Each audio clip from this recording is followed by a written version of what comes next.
Pravatsky, Here. Yang, Here. Bowie, Here. Johnson, Here. Jost, Here. Kim, Here. Council President Naker. Here. 7 present, no one absent. Welcome, everyone, to our City Council meeting. Thanks so much for joining us today. Before we start, I just want to acknowledge that we are down a city clerk and down an executive assistant who normally really assists with the way these meetings are run. So our intrepid council director, Jay Wilms, is taking their spot. If there are any technical or human difficulties that happen as a result of that switch today, please bear with us, but I'm sure we'll be great. We welcome everyone now to join us and stand for the Pledge of Allegiance. I pledge allegiance to the flag of the United States of America and to the republic for which it stands, one nation, under God, indivisible, with liberty and justice for all. Consent agenda items 5 through 30 are before you for consideration. And I understand that we are taking item 16 for separate consideration. Is there anything else to be withdrawn from consent? Seeing none, I'll take a motion from Ms. Bowie for the balance of the consent agenda. Any discussion of that motion? All in favor say aye. Aye. All opposed? 7 in favor, none opposed. The consent agenda is adopted as amended. Item 16 is Resolution 25-678, authorizing the Department of Public Works to accept the gift of travel expenses and related conference costs of $1,600 from WTS-MN for city staff to attend the 2025 WTS International Annual Conference and amend the budget to accommodate the gift of $1,600. And I would like to move a version 2 of this item, which just increases the total maximum amount of the gift to $2,000 to allow a little extra wiggle room in case they received more of the gift. So I'd like to move version 2 for adoption. Any discussion of that motion? Seeing none, all in favor say aye. Aye. All opposed? 7 in favor, none opposed. The amendment is approved.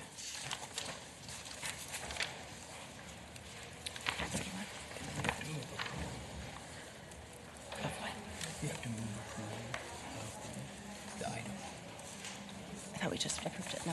Okay. Oh, okay. I would move approval of the item as well. All in favor say aye. Aye. All opposed? 7 in favor, none opposed. The resolution is adopted as amended. Item 31 is Resolution 25-720, recognizing Fair Housing Month in St. Paul. Ms. Bowie.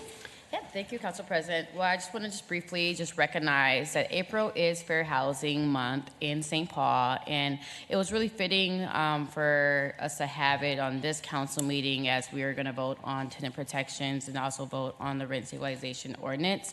And then also, the past couple of weeks we didn't have a council meeting on our 5th Wednesday.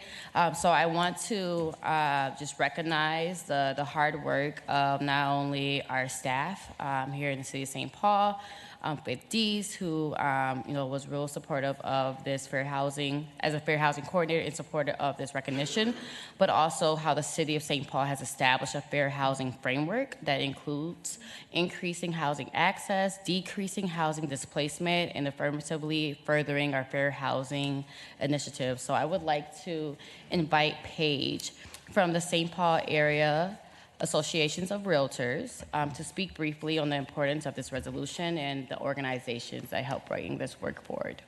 Welcome up, Paige. And you'll be, since you're our first public speaker, I'll use this opportunity to let everyone know that when you come to speak, you can just stand in between the 2 mics. You don't need to touch them at all. They'll pick you up just fine. And after you're done testifying, just sign in on either the right or left clipboard. Welcome. Okay, will do. Thank you. Good afternoon, everyone. My name is Paige Kale, and I'm here as a member of the St. Paul Area Association of Realtors. I am also a St. Paul resident and a co-lead of Twin Cities YIMBY, Yes in My Backyard. As a member of SPAR, I would like to thank you all for your continued support of fair housing with this resolution during Fair Housing Month. The purpose of the 1968 Fair Housing Act is to prevent discrimination in housing and to reverse neighborhood segregation. Although the law laid the groundwork for eradicating discrimination in housing, 60 years later, we still have a long way to go for it to fully be realized. In 2023, there were more than 34,000 complaints filed for housing discrimination, which continues an upward trend over the past few years.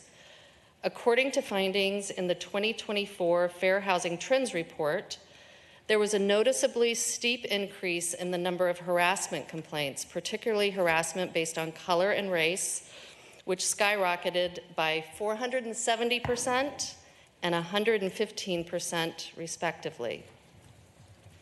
A 2021 study done at University of California at Berkeley shows that racial residential segregation is both more widespread than is generally understood and more harmful. They found that more than 80% of major metropolitan areas in the United States were more segregated in 2019 than they were in 1990. A 2021 Minnesota housing report shows Minnesota is not immune to these nationwide trends. While Minnesota has the third highest home ownership rate in the country, it also has the fourth largest disparity between white households and Black, Indigenous, and households of color when it comes to home ownership. These data show that we have yet to achieve the goals outlined by the Fair Housing Act, which is why bringing attention to it is so crucial. We are facing extremely difficult times in housing here in St. Paul, throughout the state, and nationwide. I think it's fair to call it a housing crisis, and it started decades ago. Housing is getting more expensive, in part because we face a steep housing shortage.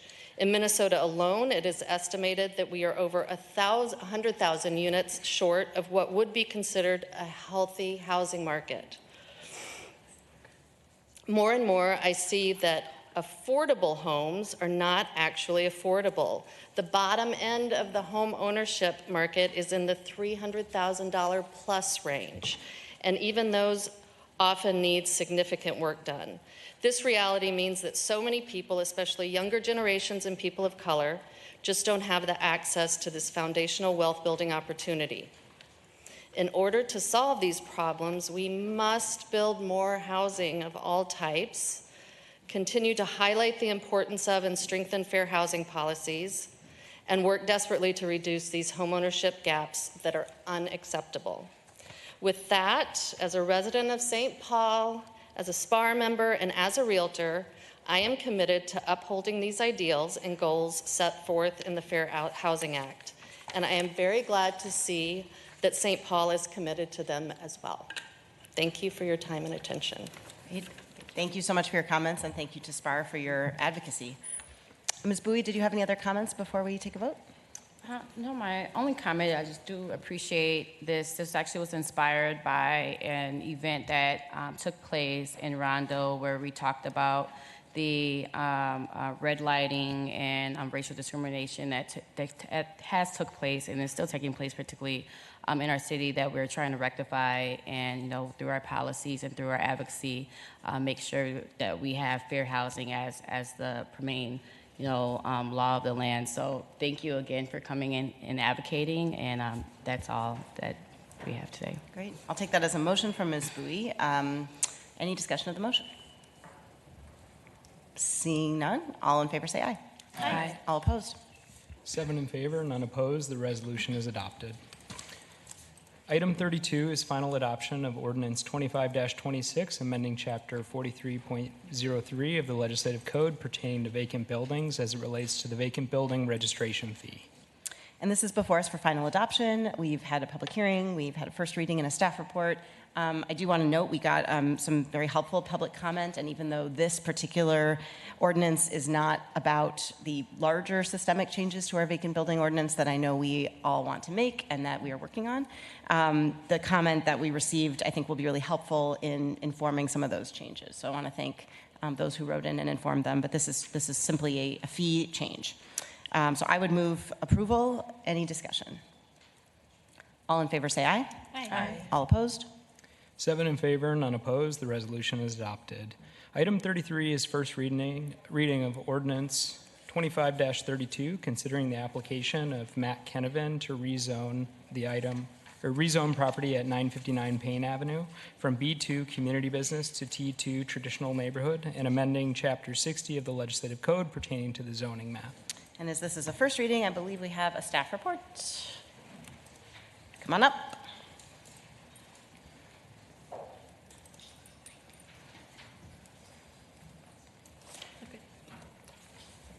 Council President, council members, thank you. My name is Stefan Hankerson. I'm a city planner with PED, and I'm presenting the case for the rezoning from B2 to T2 for 959 Payne Avenue.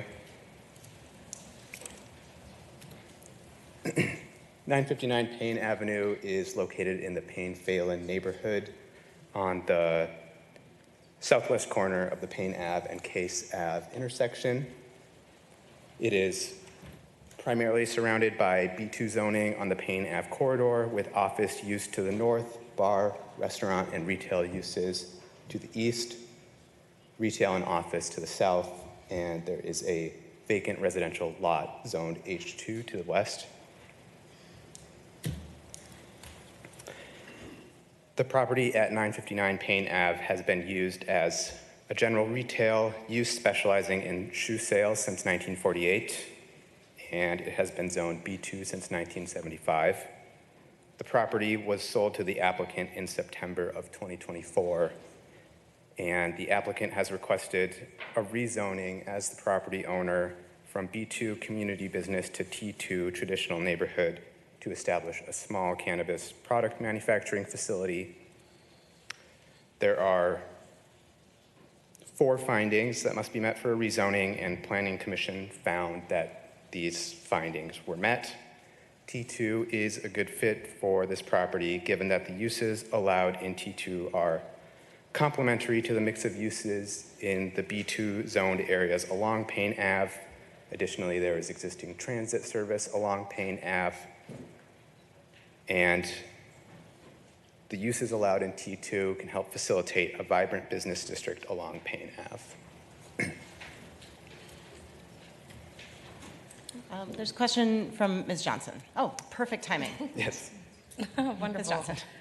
Can you, just kind of going back to how the rest of Payne Avenue is zoned, can you share, is this the only T2, would this be the only T2 zoned property in that block radius?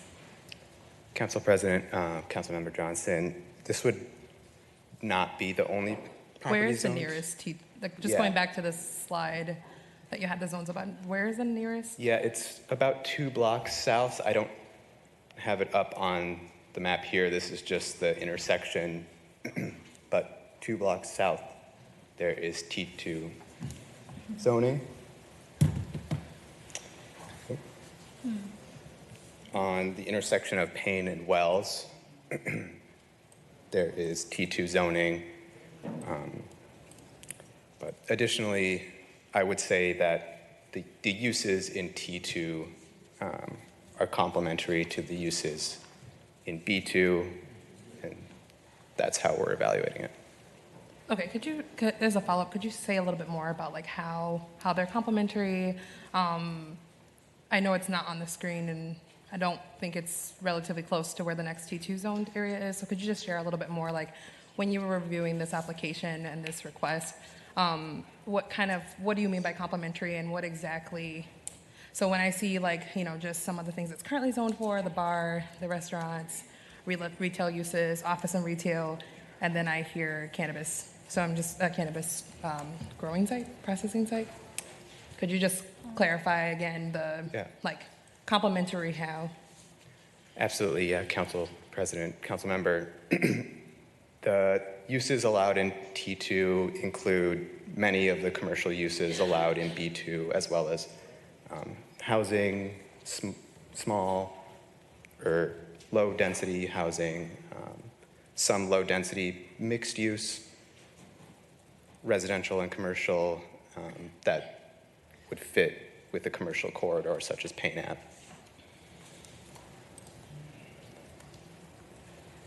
Okay. Thanks, Mr. Hankerson, and thanks, Ms. Johnson. And of course, the advantage to having the staff report at first reading is that it gives us time to follow up and get additional information if we need to. So I appreciate the presentation. Any other questions for Mr. Hankerson? Doesn't look like it. Okay, thanks so much. Thank you. The item is laid over to May 14th for second reading public hearing. Item, So we're going to bring those up or not? yeah. Are they ready? Okay, so this brings us to the public hearing section of our agenda.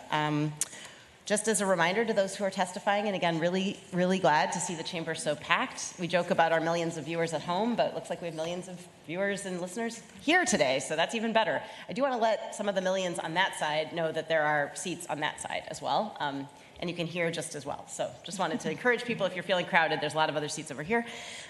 We are actually going to do a little bit of reconfiguring of the agenda just because we have a couple of individuals who are here for individual items, and to be respectful of their time, we are going to be moving them up. So we are going to have Ms. Mormond come up to tell us which items those are, and then we'll move on to the rest of our public hearings.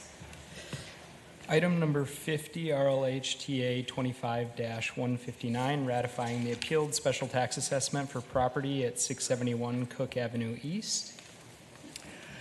Good afternoon, council members. The property at 671 Cook Avenue East received an order to clean up the property on December 23rd of 24. It was to be done by December 30th, and it was rechecked on December 31st. The work was not completed, and the crew was dispatched and did the cleanup on January 3rd, so about 10 days later. This is the original order going out to the owner. You can see in the photograph, we've got the snow-covered pickup and the mattress there. In follow-up, this is what the crew found, that's what the recheck was, and here's what the crew found. So throughout, we're seeing the mattress. The pickup truck went away, but the mattress remains. The owner did indicate that he never received notice of this violation, and therefore he didn't correct it. The notice was sent to the owner's address of record, and there was no returned mail on this. So I don't know what to say on that. I can say that the city has had a history of successfully providing notice to this owner. On 3 different occasions in this last year, there were cleanups performed by the city, and in another 3 occasions, there were cleanups performed by the owner before the city crew had to be there. So there's been correspondence in the past, and Mr. Wynn indicates it's his birthday today. Wow. I know. Thank you so much, Ms. Mormon. Happy birthday, Mr. Wynn. Before you go away, any questions for Ms. Mormon? Not seeing any? All right. Welcome up. You will have, and everyone will have 2 minutes to testify, with one exception, which I'll tell you later. So 2 minutes, they go by fast. My job is to make sure everyone keeps to 2 minutes, so I will let you know when you're at time. There's also a clock right in front of you. Again, just stand between the 2 microphones. You don't need to touch them. Start by telling us your name and where you're coming from, and afterwards, just sign in on one of the 2 sign-in sheets. And Vice President Kim. Just a point of clarification, because he's the impacted party doesn't need 5 minutes. That's only for It's only for appeals. Yeah. Okay, thank you so much. Go ahead. Good afternoon, Your Honor. Good afternoon, everyone. I am Patrick Nguyen, the owner of the address 671 Cook Avenue East, St. Paul. I just bought the empty land several months ago, and looked like the city sent several letters, asked me to clean up the yard. It looked like someone dumped the trash over there and cut the grass, but I didn't receive any letters, and the city sent me 3 citations. I already tried to pay 2 of them, and the third one each one is about $450, $500. I paid 2 of them already, and I'm here to appeal and request if you can waive for me the third assessment. I am working part-time recently, and I have 2 little kids, so this amount is big for me. Please help me. Thank you. Thank you so much for your testimony. Make sure to sign in. Is there anyone else here to speak on this item? Seeing none, I'll take a motion from Ms. Yang to close the public hearing. All in favor say aye. Aye. All opposed? 7 in favor, none opposed. The public hearing is closed. Mr. Nguyen, you can take a seat and we're going to talk about your case. So you can sit down. Thank you. Yes, thank you. Ms. Yang. Thanks, Council President. Well, first I want to say happy birthday. Thank you so much for joining us in the council chambers here and testifying. I have questions for you, Marcia. I'm wondering what's the remaining balance? The property owner mentioned that they've paid some amount already. Could you repeat that question? Yeah, what's the remaining balance that needs to be paid? Without looking at the old assessments, just looking at the one in front of the council today, the amount is $475. I could check for the other ones if you want. That's what we have today. Okay, thank you. That's really helpful to know. I do want to say thank you to the property owner. Thank you for taking the issue into your own hands for the past abatements that have been ordered. It sounds like you have taken action before in the past, and I'm sorry that you didn't receive the notices for this item here. What is really difficult in situations like this is that when it is the city that sends workers out to do the cleanup, then there has to be, there is an assessment for it. And if it isn't paid for by the property owner, then the fees just get shifted over to other residents across the city. So it is a really tough decision to make.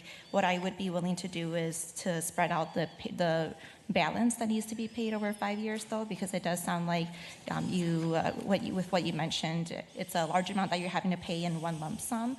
So I hope that that's an accommodation that would be helpful to you, and I'd like to move with that motion.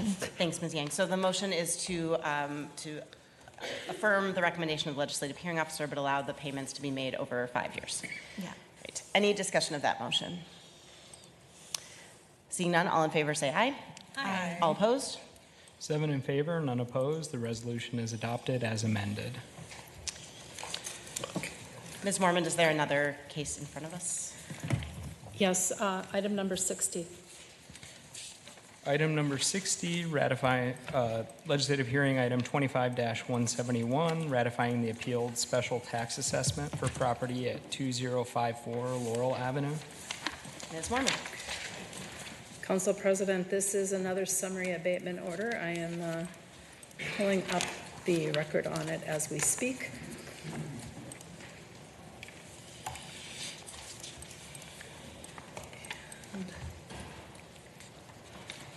Okay.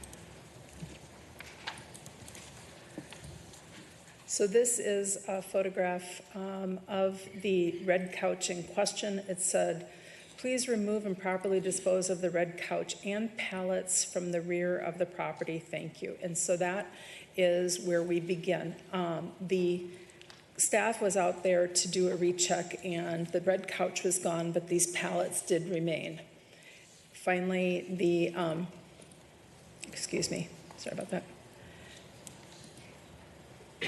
The contractor showed up at the property and did find that those pallets remained and removed them. There's the after photo. The charge for the assessment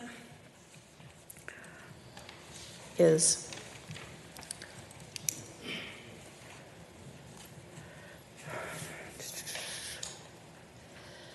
$440 total, and the appellant is indicating that he disputes how the pallets were handled and whether or not they continued to be a violation, and would like to speak to that.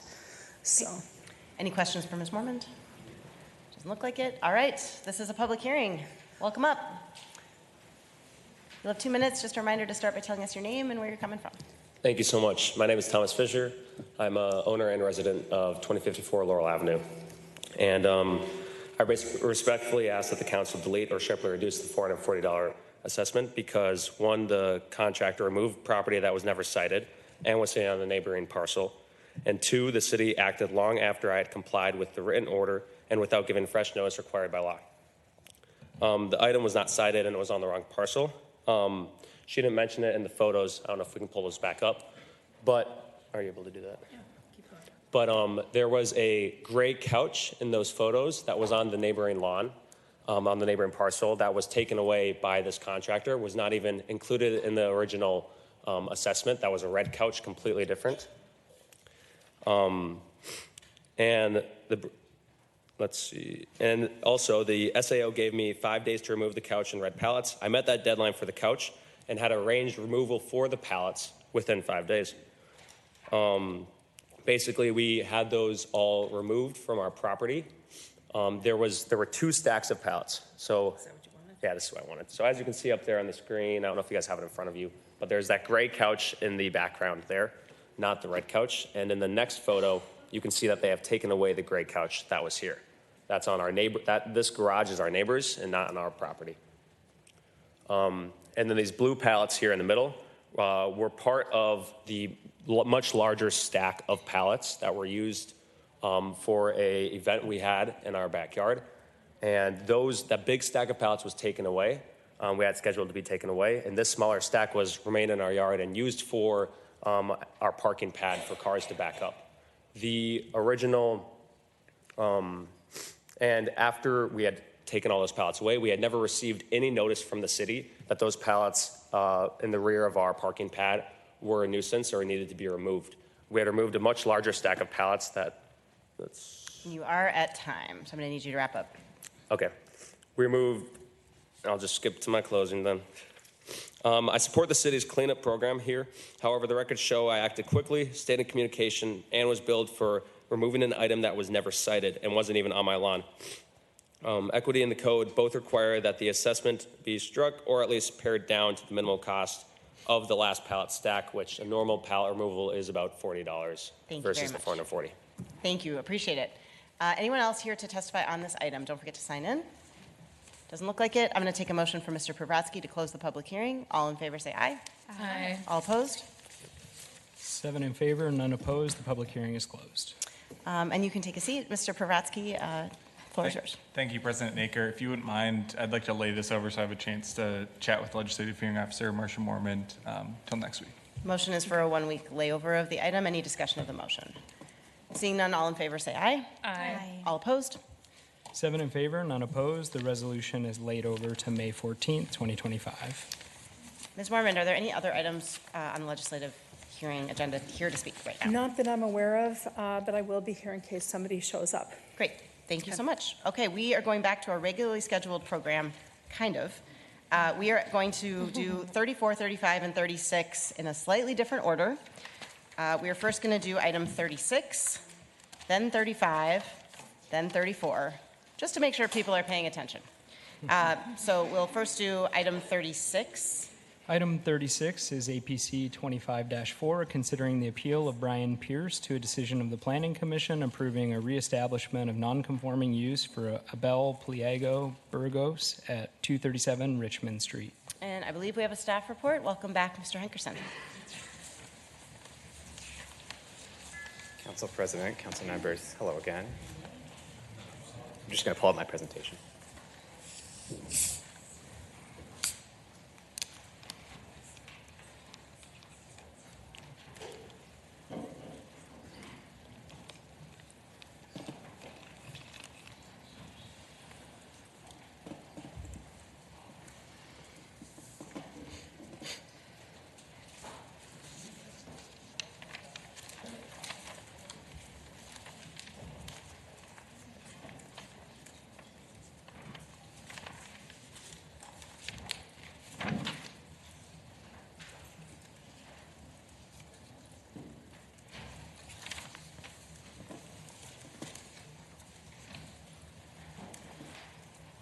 Technical difficulties. Oh. Thanks for your patience. No. Okay. So this case is 237 Richmond Street. It's an appeal of a Planning Commission approval of a non-conforming use permit for a service business with workshop. 237 Richmond Street is located in the West 7th neighborhood on the northwest corner of St. Clair Ave and Richmond Street intersection.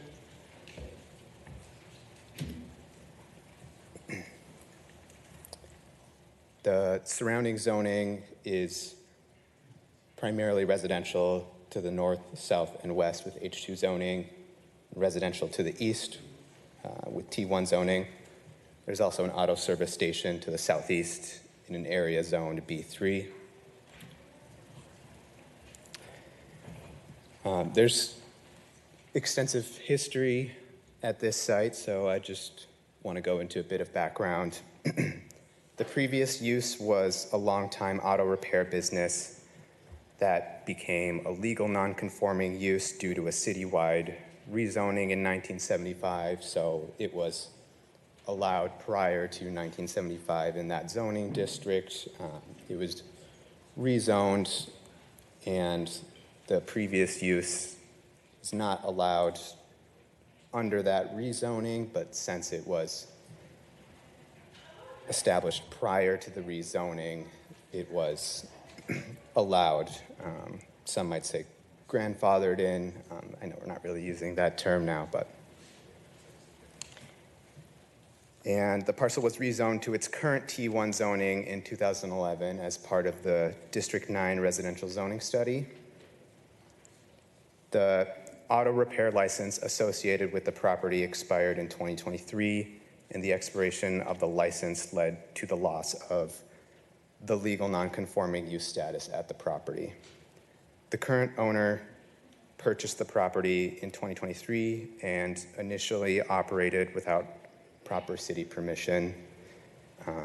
They ceased their operations after a complaint was forwarded to Department of Safety and Inspections and applied to become a legal non-conforming use with the reestablishment of non-conforming use permits. In our zoning code, a reestablishment of a non-conforming use permit is allowed if applied for once the non-conforming use has been vacant for more than a year. Planning Commission ultimately approved with conditions on April 4th. There were additional conditions added, and that's a quick summary, but happy to take any questions. I know there may be questions on this one. Great. Thanks so much. Any questions? Doesn't look like it. All right. We might need you back, so don't go far. All right. This is a public hearing, and this is the situation I mentioned earlier where we actually do have more time given for certain parties. So we'll first have the appellant, the individual who submitted the appeal, come up, and you'll have 5 minutes. Then the applicant, the owner of the space in this case, would have 5 minutes.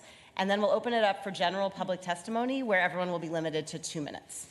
So we'll start with 5 minutes for the appellant. And remember to start with your name, where you're coming from, and welcome up. Good afternoon, Council. Thank you, members, for taking our appeal and taking the time out of your day to try and assist the situation and help us. Background, my name is Brian Pierce. Okay. I live at 447 St. Clair. I've been there since 1984. We've extensively remodeled our house. It's got a brand new basement underneath it. We put a 2-story addition on it. It's been remodeled from top to bottom. My wife and I and some family members have done all of it. Okay. We've invested heavily in our home. We've had when we moved into the house, there was a residential home on the 237 Richmond lot. The house burned, got turned into a parking lot. The parking lot there was some resistance to that, and we were told we couldn't do anything about it. At the meantime, the lot, what was supposed to be done on the lot was never followed through by the City Planning Commission to make sure that what was given to us was there. So all the parking blocks, there's things that are missing in the parking lot today that were never put there. Anyway, this when the construction company moved in now, they've been we tried to see if we could live with it. Okay, that's why I didn't call right away. But the throwing materials around and loading and unloading trailers, the Planning Commission is trying to compare that to starting up a car and driving it and putting it into a garage, and it's calling it an equal. It's not. They're loading and they're unloading. In their documents, they're letting them use the parking lot for storage and loading and unloading, and that was not allowed with an auto repair shop. They got one mechanic that was there. The person that owned the house was working in the garage, and now we've got 10 people coming and going. The impact is far greater than what it is. The hours they're proposing to use is 7 to 7, 7 days a week. They already were coming there on holidays and everything else, so I don't have a home. You've taken away my sanctity of my home if you allow this to go there. Our home. We can't enjoy our home, which we've invested heavily in. It's not the proper use for this, and they've made a mistake on classifying it as a similar use to an auto shop. It's a construction company, which is clearly not allowed in a T1. It's not allowed to have outside storage. I think they didn't put enough weight on the fact that what it actually is, then they tried to massage it in. And if you listen to the Planning Commission, they were talking about, why are we trying to do this again? Why are we trying to fit this in? Why are we putting lipstick on this? So they clearly were struggling in the interdepartment as to what's the right thing to do. It's not the appropriate thing for the neighborhood. It's not a good use. It's not a good match. And it's really going to harm us. It's going to do damage to us with our property value and our quality of life. I'm not saying it can't be developed into something, but a construction company is not it. And ma'am, are you trying to put something on the voice-activated projector over there? Pardon me? Were you trying to project something? Yeah. Yeah. We just need the projector on. Thank you. You can put it back where you were putting it before, and it'll come up on the screen. There's a couple things. There you go. It's just trying to show the nature of their business is they flip homes. So they bring back debris. We're talking about beds. You're talking about couches. You're talking about furniture, appliances. That's the kind of stuff they bring back. So there's been bags of garbage left around the property. We can't control whether they bring back asbestos, whether they bring back lead, whether there's bugs and rodents. We can't control any of that with the way they use the property. There's no way to safeguard that we're not exposed to that.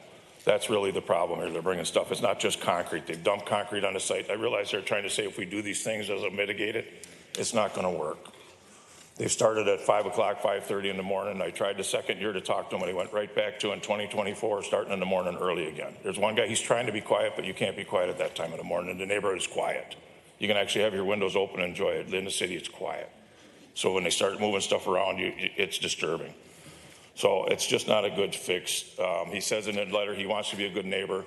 His grass is about a foot tall right now. Is it my responsibility to call the city and turn him in? He cuts it about twice a year since he's been there. They don't take care of the snow. They don't maintain the property in a good manner. He says he wants to be a good neighbor, but he's not doing anything to show that. So I have no faith that he's going to act and follow through these conditions. We're just going to prolong this problem and make it worse. And I've already got about $10,000 out in attorney's fees and legal fees to try and stop this. I'm the one that went to an attorney to make the city aware that they were using the property improperly, and I did it through an attorney because I asked that they would follow the rules and apply them correctly. When the city attorney approached my attorney, said, "What do you want out of this?" I said, "I want them to follow the rules and follow this through." So that's when they dismissed the case. They said they would do that, and that's not where we're at. They're trying to get it to fit in there, and it's not appropriate. I need help from the council to get to not allow this and move it on and make it a more appropriate use for the lot. We need your help. I don't know what else to say, but I could. Thank you very much for your testimony. All right. Thank you very much for your time. All right. Make sure to sign in, and then we will hear from the property owner next. And sir, because you're using an interpreter, we will make sure that you have equal time. We'll stop the clock during the interpretation. Okay. Come on up. Welcome. You can stand between the two microphones and just tell us your name and where you're coming from to start. Buenas tardes, mi nombre es Abel Pliego Burgos. Good afternoon. My name is Abel Pliego Burgos. Gracias por el apoyo que podamos tener acá. And I appreciate in anticipation all the support that we're going to have or we can have from you. First of all, when I bought the property, pretty much I bought it just for using it for my construction business.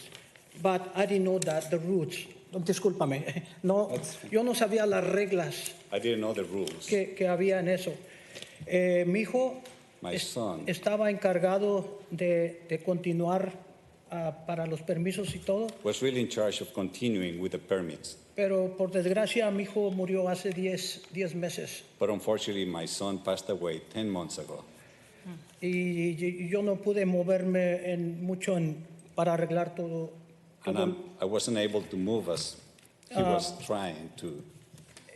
Pero yo no sabía que yo no podría tener materiales o poner concreto o sea. But I didn't have a clue that I couldn't have material or move anything in those days when I purchased the property. Y fue ese motivo que yo tenía pues materiales ahí en la yarda.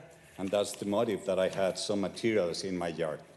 Pero Si ustedes me dicen las reglas que yo tengo que seguir, yo las voy a seguir. But you just need to tell me what are the rules that I need to follow, and And I will make sure that I will follow them. Yo no tengo ningún problema para nada. Soy de esa misma comunidad. I don't have any problems. I'm from the same community. Lo único que les pido que, pues, si pudieran ayudarme a arreglar ese problema. The only sería thing that I ask is if you could help me, please, to solve this problem.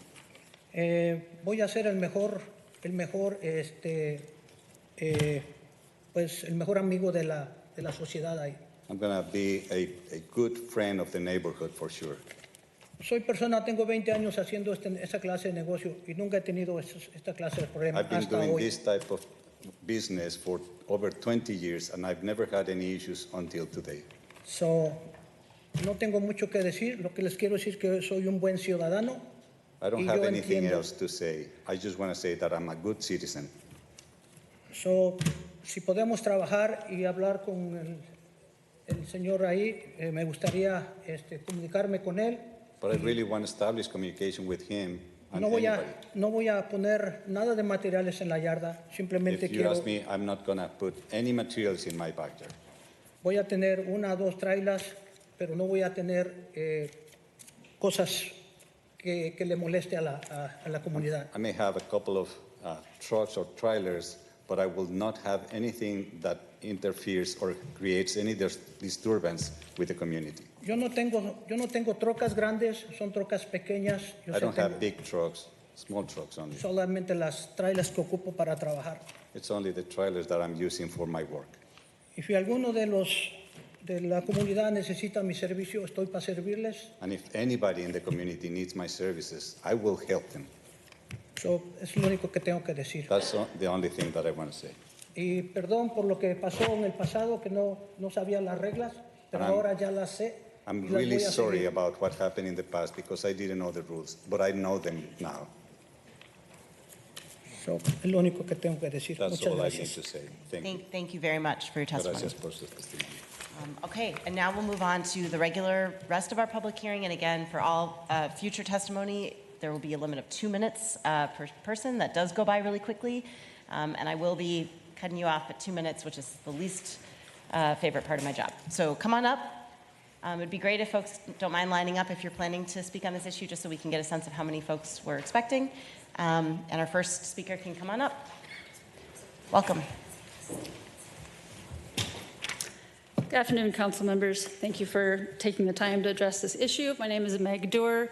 I live at 223 Colborne, so I am an immediate neighbor to this site in question. I also serve as the board president of the West 7th Fort Road Federation.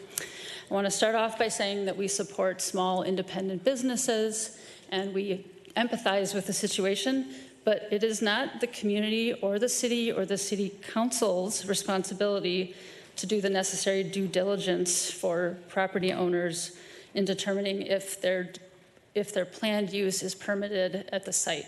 So I just want to make sure we're clear on that. The nuisance issues have been discussed, and maybe they'll be fixed, maybe not. But for the Federation, our big concern is actually with the zoning and the failed process between the Planning Commission and planning staff. This is a neighborhood node. It's 1 block from the St. Clair West 7th neighborhood node, which is supposed to be supporting pedestrian-friendly, transit-oriented development that provides community amenities. The previous use was a small car repair shop that did provide some neighborhood services. Locals got their cars fixed. This is purely a construction workshop that has no public-facing amenities whatsoever. So there's a number of other inconsistencies with the comprehensive plan. But one thing that we were concerned about is the zoning committee initially determined 5-0 to reject this extension of the non-conditional use permit. The planning staff actually came back against those recommendations and proposed a staff report recommending approval. And ultimately, it was passed with very little discussion about the community concerns and alliance with the comprehensive plan. We also have questions about whether City Ordinance 62.109 applies, which is additional condition that requires a notarized petition of 100 of residents within 100 feet of the property in support. That never happened, it wasn't mentioned, and it wasn't discussed. Thank you so much. Appreciate your testimony. Don't forget to sign in. Come on up. Hey there, my name is Jermaine Ibarra. I live at 466 St. Clair Avenue, and I'm just here in support of the neighborhood. I've been there for the past 15 years in the neighborhood. I frequently went to the automotive mechanic who was there about half a block away. I guess I would rather see something there for the neighborhood, for people to interact with there. I mean, my plan when I saw it up for sale was opening like this kind of industrial themed coffee shop in there, but that never panned out. I guess I just want to say that the property is surrounded by houses. Like it's in the neighborhood, surrounded by houses. So it's just, I think unfortunately the owner chose the wrong location for his type of business, and it really shouldn't be there. So I'm in support of denying the renewal of the permit. Thank you. Thank you very much. Don't forget to sign in and welcome up. Good afternoon, members of the council. While there are many other issues, my name is Anna Swanberg. I live at 217 Richmond Street, 2 houses down from the property we are discussing today. There are many other issues that have been mentioned previously that I would like to address, but I'm going to keep my comments to the city ordinance 62.109E, which discusses the requirements for the reestablishment of a non-conforming use permit. Of the 5 conditions, none are being met. The requirement number 1 is the structures and land combination cannot reasonably or economically be used for a conforming purpose. I believe that with a little creativity, the garage and lot could be repurposed into something appropriate for the neighborhood, such as a coffee shop or artist studio. Requirement 2, the proposed use is equally appropriate or more appropriate to the district than the previous legal non-conforming use. Brian talked extensively about this, so I don't feel like I need to elaborate on that any farther. Requirement number 3, the proposed use will not be detrimental to the existing character of the development in the immediate neighborhood or endanger the public health, safety, or general welfare. Work trucks consistently park across the sidewalk, posing a safety risk to pedestrians, particularly the many children that live in the immediate vicinity. I live 2 houses down, and I have 3 elementary age children, and there are many others that live on the same block. So with the increased traffic, there is a risk to pedestrians in the neighborhood. Requirement 4, the proposed use is consistent with the comprehensive plan. This point, I think, is largely covered by what other people have said, that there could be more appropriate uses, that semi-industrial use of a contractor's lot is not appropriate for the comprehensive plan. And finally, the requirement 5, with the notarized petition of at least 2/3 of the owners of the parcel, like in favor of the reestablishment of the permit that Meg mentioned, has not been anywhere in the discussion. And I do need to stop you. Yeah. Thank you very much. Thank you. And don't forget to sign in. Just a reminder to everyone that since 2 minutes does go by so quickly, any emails or other correspondence that we received on these items is in our record and is in front of us for review. So don't feel like if you weren't able to say everything in 2 minutes, that's the only way to communicate your views to the council. Welcome up. Hi, Darren Tobolt. I live at 212 Colborne Street, which is on the block that is in question here. It's a really weird block. I don't know if everybody's seen it. It's like there's no alley, so we're all within 100 feet. Anyone who lives on that block.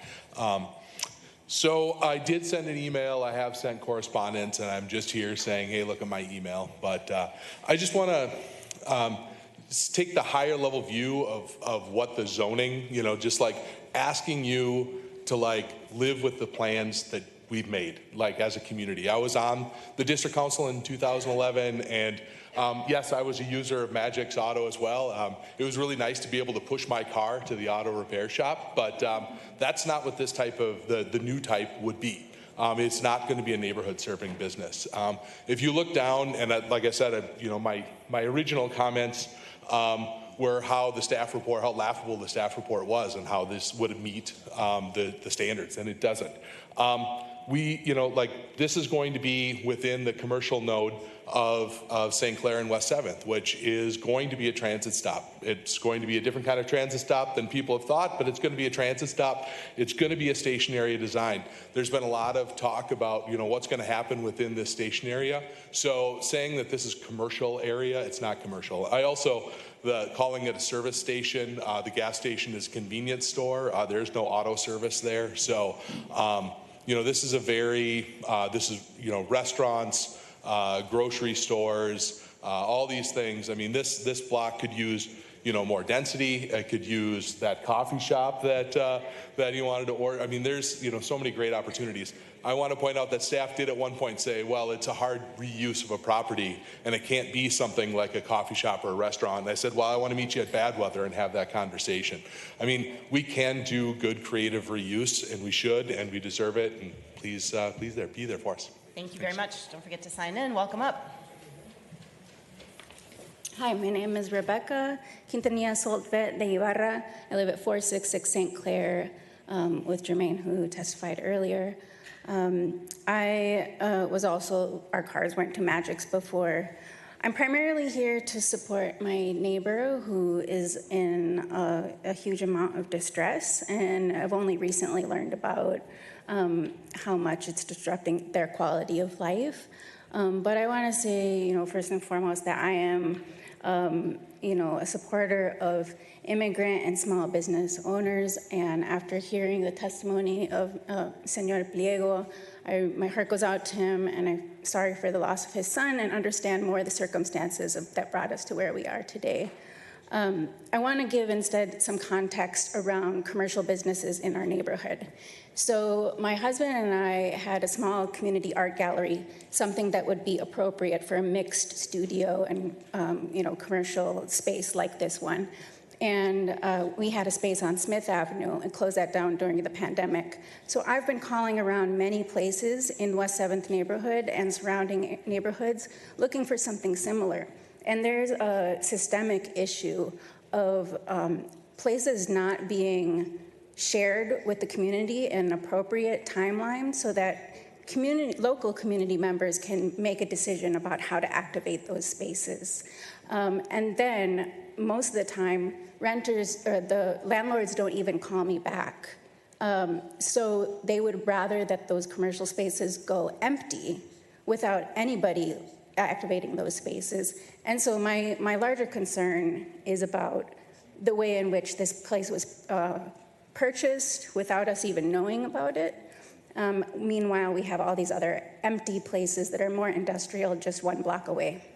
Thank you very much for your time. Thank you. Don't forget to sign in. Welcome up. Hi, hello, Council. My name is Fernando Vega. I also live in the neighborhood. So first of all, it's not a workshop. We're not working in there. We bring our trailers. We're not working there all day. Like, we grab our trailer early in the morning, head to work, get our job done. And yes, with the debris that does come from the job that we did, they close the places where we can go dump at like 5 p.m. So there's nowhere else we can go dump. So we have to dump that tomorrow in the morning. Like, that's why all the trash and debris stuff came to be, because we have to, sometimes we get out of work later and but yeah, we're not working in there. The trucks being in the way is because it's also, the sidewalk is on the driveway as well. So it kind of makes sense that, the truck has to go through the sidewalk, over the sidewalk, because it's, but yeah, that's really all I had to say too. Thank you for your time. Yeah, thanks so much for your testimony. Don't forget to sign in. Welcome up. And I just encourage at this point, anyone else who wants to testify on item 36, please stand up to get in line. This is final call. Welcome. Hi, I'm Andrew Pierce, 675 Oakdale Avenue. I'm Brian's son. I used to live at 447 St. Clair Avenue when growing up. Before it was an auto shop, it was busy. Traffic caused a lot of accidents on the corner. I grew up there, so I've seen a lot of accidents on that corner. I can't imagine that backing trailers, over the sidewalk and adding that extra traffic there is going to help anything out as far as that goes. I had a few things here I should have wrote down. Let's take it down here. Sorry, not my thing to speak publicly. So, you know, I know Abel said he would follow rules that were given to him. I know at a closing table when you buy a property that it's explained what the use is of the company or what previous use license there are. I know he was one of the neighbors. He said that, you know, he was running an automotive shop out of there. So I think he had a little bit better idea of the rules that were at hand, and that he may be breaking some. I also know that during the cease and desist for operating the business there, he continued to operate through that. So I don't think, you know, that giving him a new set of rules is going to, you know, rectify the situation. I seen on the non-conforming use 84 hours a week. And if you can imagine being next door to construction, 84 hours a week, that's, you know, most of the waking hours of the day for somebody 7 days a week, 12 hours a day. That's a lot to ask out of a neighborhood, and it's a residential neighborhood. My two kids, they do daycare with my mom. They're down there. When construction debris is coming in, you don't know what it is. It's coming out of old houses. It's all 50s houses in Highland Park. So there's a lot of asbestos. There's a lot of lead paint in those houses. And you are at time, so I do need to have you wrap up. I think that'll do it. Thank you. Thank you very much. Don't forget to sign in. All right, with that, looks like we are through our public hearing on that item. I will move to close the public hearing. All in favor say aye. Aye. All opposed? 7 in favor, none opposed. The public hearing is closed. Well, I want to thank everyone so much for coming out to testify today, and also for all of your engagement over the course of this process over the last few months. Mr. Burgos, I want to say I'm very sorry for your loss, and I'm really grateful to you for your openness about that and for doing business in the city. Our job as the council in these situations is very narrow. It's to see if there were any errors in the findings of the previous body to send a recommendation to us. In this case, it was the Planning Commission that sent us a recommendation for approval, and so our job is to see if we think they were in error in any way. So if our discussion seems very narrow and very legal and very court-like, that's because it has to be. We're really acting as a court in these situations. So I have, as the council member whose ward this is in, I've watched the Planning Commission meeting and the entire discussion dedicated to this item. I listened to the entire zoning committee discussion of this item, and I've read the record and the testimony in front of us. And I believe that the Planning Commission erred in findings 1, 2, and 4, and I'll explain to my colleagues why. Finding 1 is that the structure and land in combination cannot reasonably or economically be used for a conforming purpose. This was mentioned during the testimony today, but in the staff report and in the zoning committee discussion and in the planning committee discussion, the staff report only listed daycare or residence as possible uses. But they ignored at least 3 other uses that are allowed by right in T1 districts, including a trade school, general office or studio, and service business, which includes some of the retail that was just mentioned. Those specific alternate uses were never discussed at the Planning Commission, and the entire question of whether other uses were reasonable was barely discussed, except for a point that was made that would require that remediation would be needed if it were converted to a residence, but that's not the only permitted use. Findings 2 and finding 4 are also not met. Finding 2 reads, the proposed use is equally appropriate or more appropriate to the district than the previous legal nonconforming use. And finding 4 is about compatibility with the comprehensive plan. Staff's findings, which then oriented all the conversation at Planning Commission, focused only on one part of this, which is whether or not the use is more or less intensive. And we heard some comments about this just now. I think reasonable people can differ as to whether or not a concrete truck storage and warehouse is more or less intensive than an auto repair shop. The trucks are heavier and there's a different kind of contents, but you know, there might be more cars and the amount of daily traffic might be smaller. But the discussion completely overlooked the question of appropriateness to the district from a different angle, not intensity, but whether or not the business is oriented toward the needs of the neighborhood. And as we heard here tonight, this business is in a neighborhood node. And the comprehensive plan repeatedly, over and over again, in all of its policies about neighborhood nodes, emphasizes that the kind of businesses that are appropriate for those nodes are those that somehow serve the immediate neighborhood. It's not that we're trying to encourage all businesses or all economic development. It's specifically businesses that quote, develop the microeconomies of neighborhood nodes, or invest in neighborhood nodes to, quote, achieve development that enables people to meet their daily needs within walking distance, or promote, quote, neighborhood serving commercial businesses. So it's clear over and over in the comp plan that the neighborhood node is supposed to be for a specific kind of business. The Planning Commission barely discussed this question. The only time the question of whether or not this business was neighborhood oriented came up was when one commissioner mentioned that the business was neighborhood oriented because he could walk in and ask about getting concrete work done at his home. Well, by that reasoning, any use would be neighborhood serving as long as there was a person behind a counter and you could walk in and ask them for services, right? A scrap metal yard would be neighborhood serving if you could walk in and ask someone behind the counter to help you with your scrap metal. But that doesn't make any sense. And even if it did, there isn't going to be anybody behind the counter to talk to at this business because there isn't a counter. The applicant has very clearly stated in their application, we do not anticipate any customer visits to the shop. The property will be used strictly for storage purposes only. It could not be more clear that this is not a neighborhood serving business. The applicant is clear as such, and so it is not consistent with a neighborhood node or with a comprehensive plan. Rather than focusing on all of these relevancies and the appropriateness of the use, the discussion at the Planning Commission only revolved around whether the conditions could be imposed to make the use more acceptable to the neighborhood. Conditions like planting trees or repairing the fence or not blocking neighbors' driveways, which is already illegal. But all of those conditions, which took up, again, almost all the time at both Zoning Committee and Planning Commission, those are completely beside the point. Those conditions are about how to make the use less of a nuisance to the neighborhood rather than whether or not the use is appropriate in the first place. And that, to me, is the most glaring error in the discussion and the findings of Planning Commission. So for those reasons, I believe the Planning Commission erred in its decision, and I would move to grant the appeal. I would open it up to my colleagues for additional comments and thoughts.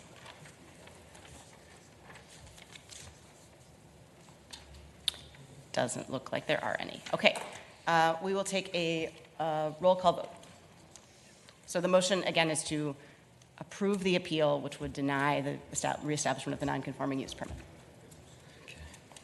Pravatsky, No. Yang, Aye. Bowie, Yes. Johnson, No. Jost, Yes. Kim, Yes. Council President Naker. Aye.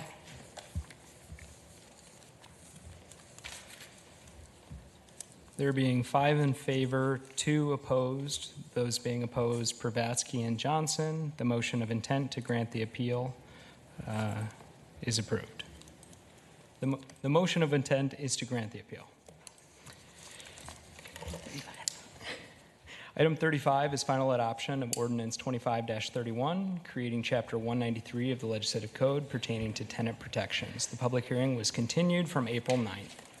All right, and this is before us for a continuation of a public hearing we held on April 9th, and there are no amendments being proposed, so the ordinance remains in the same form in which you saw it on April 9th. So we do welcome your testimony, but especially would welcome testimony that is new or not repetitive or redundant from testimony that maybe was given on April 9th.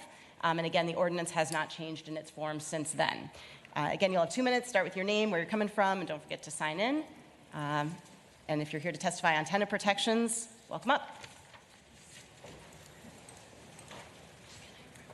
Hi, my name's Scott Hesselgrave. I was here the last time, but I have some different points to make now. I was born in Bethesda Hospital, a couple blocks from the Capitol, and I never thought I'd see things like this happening in the city I've always lived in. I'm on the east side now and manage a little 5-plex. And stripping those boundaries that protect the safety of the tenants is what the worst part of this ordinance does. Safety boundaries, those are good, healthy relationship boundaries that we all have. We discern who we want relationships with, and then also affecting how we can sever those relationships on an equal manner. These just cause provisions to put conditions on, oh, this just isn't working out. How about we give notice and end it? It's just as simple as that. They call it tenant protections, but you're not protecting the tenants. The only ones you're serving felons. Imagine if you're in prison for a felony and somebody is threatening you, because that happens all the time there. and your wife or girlfriend and your children renting are forced to live next to more felons because of an ordinance like this. Those people there that are threatening you can also put their other people next door to your family to abuse and your, covertly or overtly, and then the management can't even hardly get them out of there. That's the effect of what's going on here. You're putting the most predatory felons in our housing, whether you rent or own rental. It affects, and it's not without empathy for people that have committed crimes. There is healing, but our state doesn't help with that at all. But there is always in America the opportunity to diligently save up only 20% of the capital required to buy your own. And even most egregious felons can do that and should, and everybody should do that. We all have a duty in America to own our piece of the pie and keep it from these corporations, which your other ordinance is discriminatively favoring over we the people. Thank you. Thank you so much. Way to keep it to 2 minutes. That was very impressive. Don't forget to sign in. Anyone else here to testify on tenant protections? Welcome up. Good afternoon. My name is Tony Kambata. I reside in Cottage Grove. I own several rental properties in St. Paul. I've been a real estate broker since 2012, and I've been a landlord since about 2015. Section 504B of state statute covers most of what tenant protections is trying to do.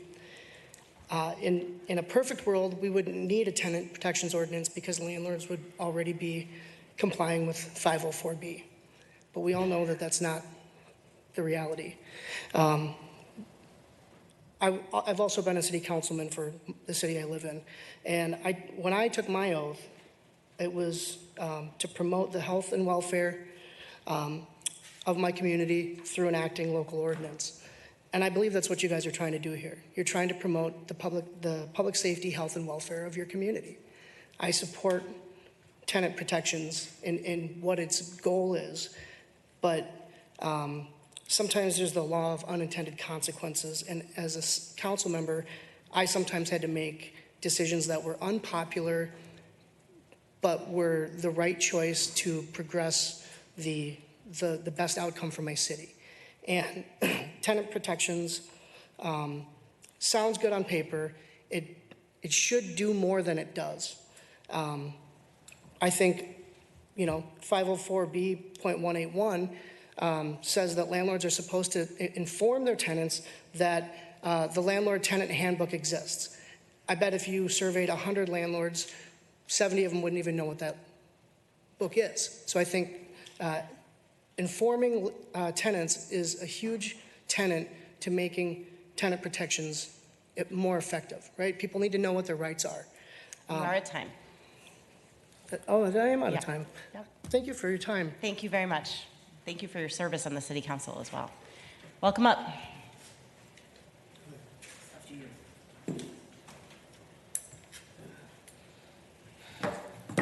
Good afternoon.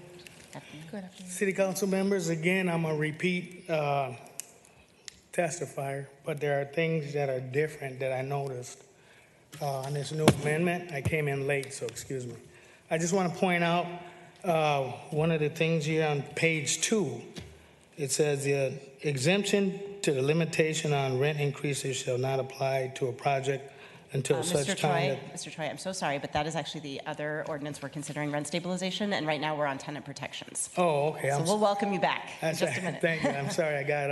I thought you found a change we didn't even know about. All right, thank you. All right, can I just make a comment? Well, we'll have you back on that item because we have to just stick to this one for now. Oh, okay. But we'll bring you back up. Okay, thank you. Come on up. Hi, Tom Bagnoli. I live at 272 Woodlawn Avenue. Grew up my whole life in Ramsey County, lived in St. Paul my whole life. Only just recently left for college. I had actually structured my speech to include the two, so this is the first time for me.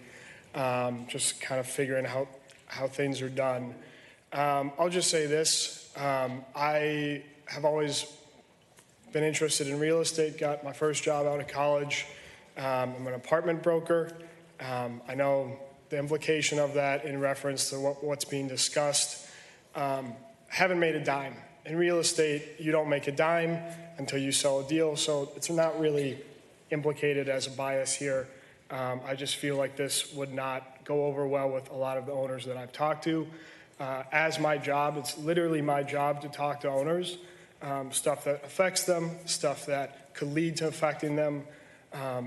So I call probably 100 owners every day, and every owner that I talk to about this and talk to how they're dealing with rising inflation and construction costs and insurance and building expenses for a building that was built in 1920, not 2004. It's all somewhat manageable. It's hell, but it's manageable. What's not manageable is when you talk to every owner, they all, literally every single one of them, sometimes countless down the line, even if it's a duplex or if it's 80 units, they all have stories. And those stories vary with difficulty, complexity. I talked to an owner yesterday that owned a building on Grand Avenue, just a small fiveplex cut up. She had, in 1994, she had gang members living in the house. Couldn't get them out for 6 months. I have to stop you there. I'm so sorry. Thank you very much for your testimony. Welcome, come on up. Hey folks, John Slade. I live on the east side and I am a small landlord. I'm heartily in favor of all of these tenant protections. I want to thank my council member Johnson for pushing them and doing what they've got. These are reasonable protections, and they're reasonable protections for an industry that has a history of abuses, redlining, restrictive covenants. I mean, if you look at the history of what has happened in real estate, there's racism up and down. I want to very much thank Councilmember Bowie for the work on the Fair Housing Month piece. And I also wanted to say that as the organizer of the St. Paul Micah chapter, one tenant protection that we have been pushing that we don't see yet is fair housing testing. And so I am using this opportunity to say, hey, let's get fair housing testing where we get people of two different races but the same financial background to go out into the industry and see what apartments they get shown, to see what housing they get, houses they get shown. And if there are differences, it's a violation of fair housing law, and it gets prosecuted by the city. Thank you very much. Thanks so much. Don't forget to sign in. All right, last call for any testimony on tenant protections, number 35. Not seeing any, so I'm going to take a motion from Ms. Johnson to, oh, one more. All right, if anyone else is here to testify for tenant protections, please line up now. Otherwise, this is it. Welcome, sir. Hi, thank you for the opportunity. I also want to thank my single-parent mother who raised my brother and I in mostly rental living situations here in Philadelphia. And moving here, we actually found ourselves homeless at one point. I want to urge City Council to continue to not continue to commoditize housing. Listen to what voters across St. Paul have advocated for, and that's stronger renters' rights. Great. Yeah. Looking back 20 years. Sir, I'm so sorry, but I think you also might be testifying on rent stabilization, not tenant protections. Is that right? This is a blanket. Okay. Statement, yeah. Looking back 20 years, in 2007, we had the housing crash. And here we're looking at some of the same issues, but with, we're struggling for blue sky at this point, 4 walls and blue sky. As renters, individuals and families who call this community home, let's stand together and strength lies in unity, advocating for our needs and well-being, not prioritizing private interest over lives and homes. Thank you. Would you mind just saying your name and where you're coming from today? Yanni Humas, District 2, Ward 6. Thank you so much. Don't forget to sign in. All right, I'm going to take a motion from Ms. Johnson to close the public hearing. All in favor say aye. Aye. All opposed? 7 in favor, none opposed. The public hearing is closed. Ms. Johnson. Thank you so much, Council President, and thank you to all of the community members who took the time to either write in, email our office, attend one of our many community discussions with council members at the table. For the past year and a half, I've had the honor of being able to be a lead council member on tenant protections. This is officially, the first time our office is bringing forth a monumental ordinance that I think is really important and honestly, truly stems back beyond my tenure and is pretty much bringing back an old promise and revitalizing that, reclaiming that, and ensuring that community members understood that we didn't forget about it when it was voted to rescind prior to my term.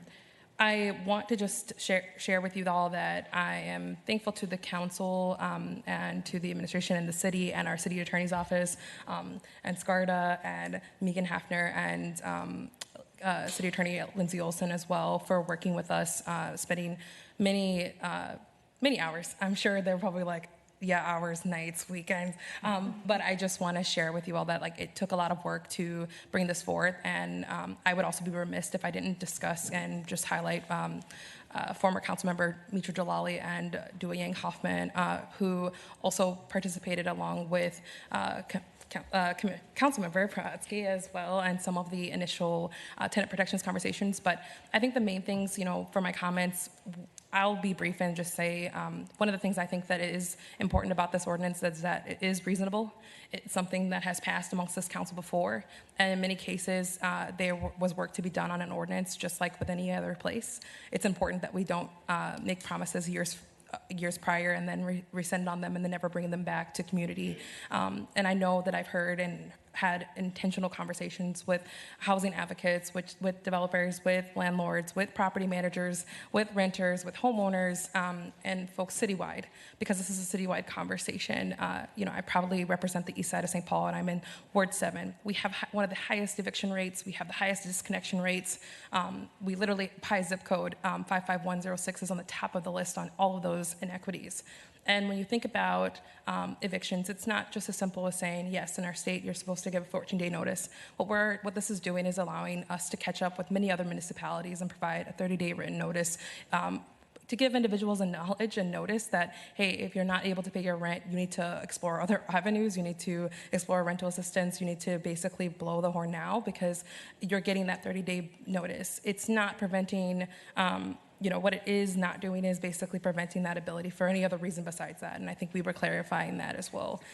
There are several different screening protections that are in place here that I think are really important, but honestly, I think the notice of sale policy that is brought forward took into account a lot of the community feedback, a lot of the direct pushback from prior years as well to really make it something that could be enforceable, but also something that could sustain challenge.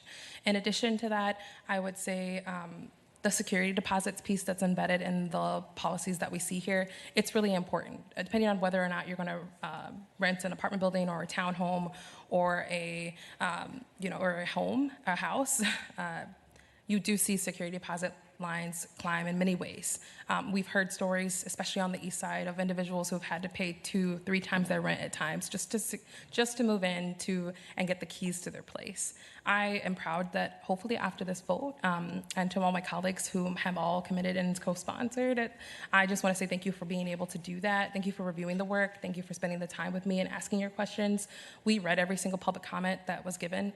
We read the full record, whether you were in my ward or not, because it's a citywide conversation.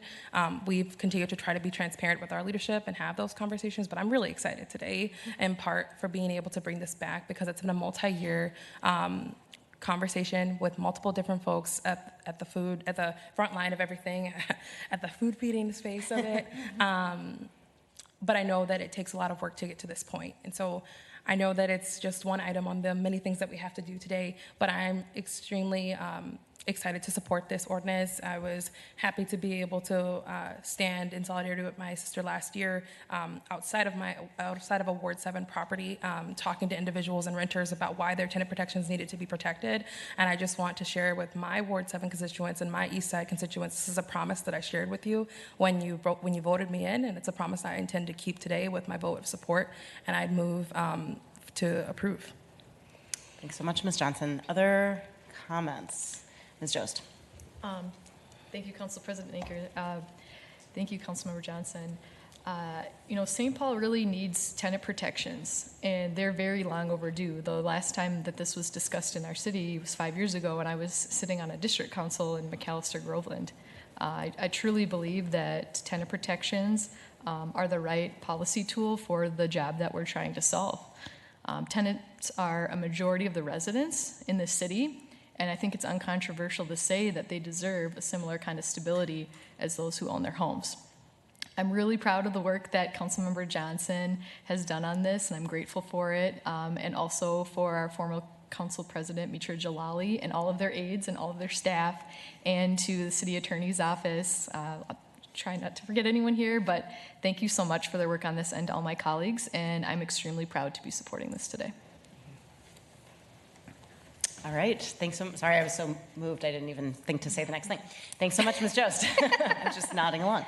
Other comments, Ms. Yang? Thanks, Council President. I also want to chime in and say thank you, Councilmember Johnson, for your work in leading our tenant protections draft ordinance here. I'm very supportive of it, and I just wanted to say overall that, I was a supporter from the get-go. It was one of the biggest votes that I took coming into office here.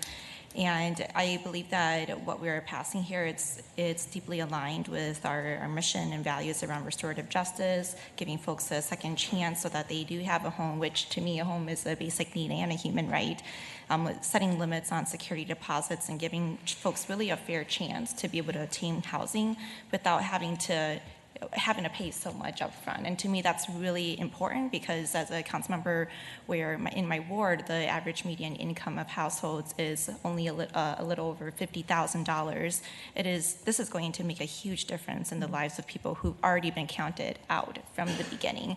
So it is a very important balance that we are creating here in the council to really give people in our communities who are hurting most, especially economically, a fair chance to be able to get the housing that they deserve. And my hope is that our council here and future councils will only continue to get input from community members about how we can strengthen this ordinance here.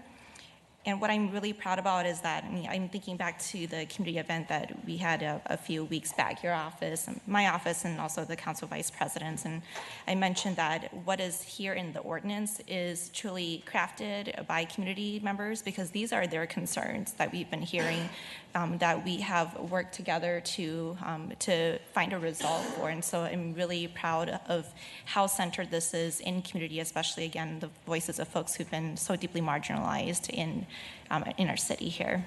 Thanks so much, Ms. Yang. Ms. Kim? Thank you. I'm going to just glob on.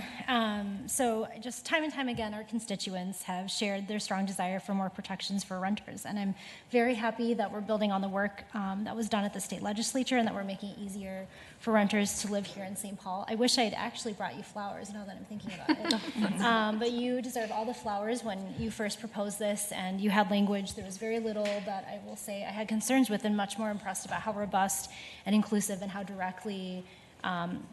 directly addressed the issues that constituents have for the tiny slice of the east side that I have in the north end.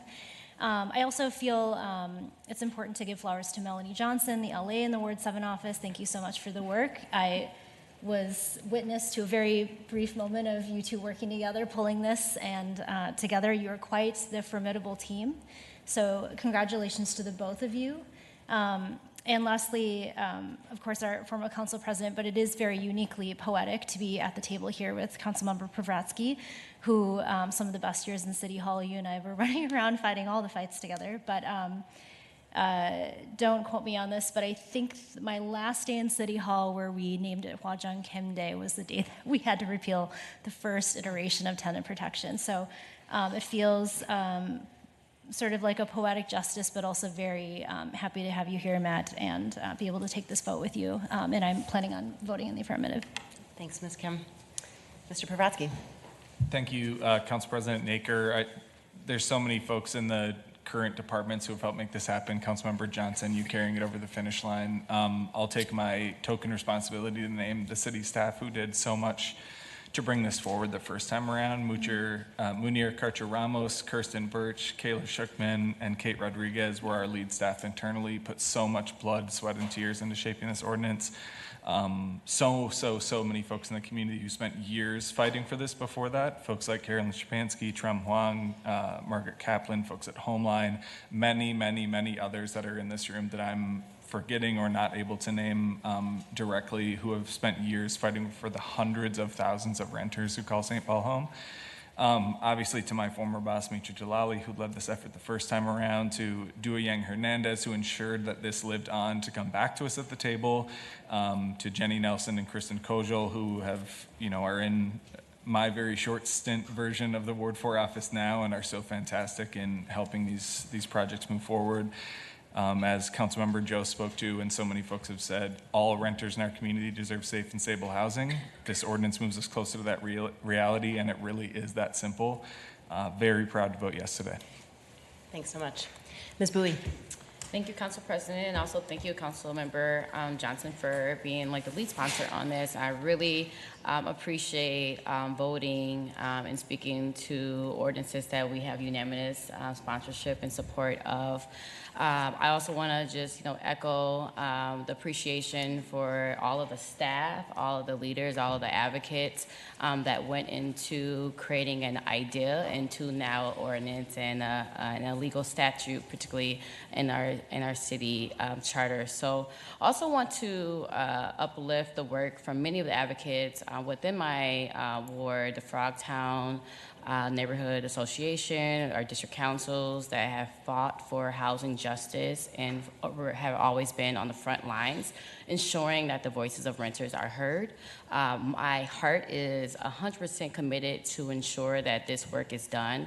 However, I would say my analytical mind breeds caution around the continuous work that's going to take place that is ahead, particularly around the enforcement. And I've always had said that and made that really clear around making sure we're keeping our promises, and we're doing that through a really strong admin citations, really strong enforcements, also really strong staff capacity to actually implement this work. In the ordinance itself, it does says it's going to take a year for this to go into effect. I do think I'm voting for this primarily because it doesn't hurt. It doesn't hurt the housing advocacy. It doesn't hurt the housing availability. And ultimately, we need a landlord licensing program. We need clear enforcement mechanisms. We need more staffing. And importantly, we need a strong tax base to build the government programs to actually to protect tenants. So we are not in the same position we're in with the passing of the rent stabilization, but without the supports to enforce it. And lastly, and I want to speak to this because I heard it come up in some of the testimonies. I want to also highlight there's really been some bold moves that's been happening on the state level and also in our neighboring city of Minneapolis to ban the box.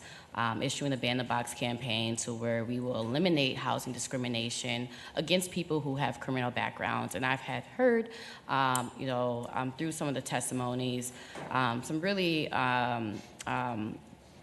discouraging comments, particularly around how we see and view people who are financially challenged and who have had criminal backgrounds, having access to housing. And as someone who has championed Restore the Vote at the state level, and also someone who has been a voice for making sure our communities are inclusive of people who have served their time and have paid their dues of their past mistakes, it would be counterintuitive for me to not acknowledge that there are still barriers that's existing with our policies. And I'm voting today in favor of this because I believe and trust that we still are committed to that work and advocating not only at state level, but to continue to make sure that we are free of barriers to housing. And I also just believe, I don't believe perfection being the enemy of the good. So this step forward is a good direction. I also want to give flowers again to Councilmember Johnson to leading this conversation as we are taking forward really big changes when it comes to our housing development here in St. Paul. Great. Well, thanks to all of my colleagues. There's literally nothing to add, except to say another huge thank you to you, Chair Johnson, for your consistent and visionary leadership to get this done. And I can say, as someone who was here when we had to withdraw the tenant protections ordinance the first time, there are very few things as painful as having to withdraw an ordinance that so many people worked so hard on. And I'm really glad that we mentioned former Council President Mitra Jalali in this space, because it was her leadership that got us here in the first place. Having to withdraw that is so hard and was so confusing to our residents. And I'm so glad to be able to tell them, finally, tenant protections are back and you're covered.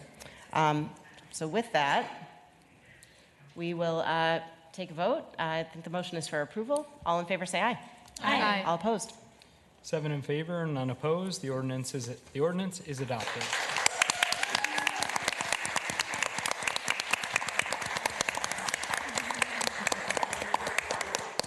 Item 34 is final adoption of Ordinance 25-29, amending Chapter 193A.08 of the Legislative Code pertaining to rent stabilization. The public hearing was continued from April 9th.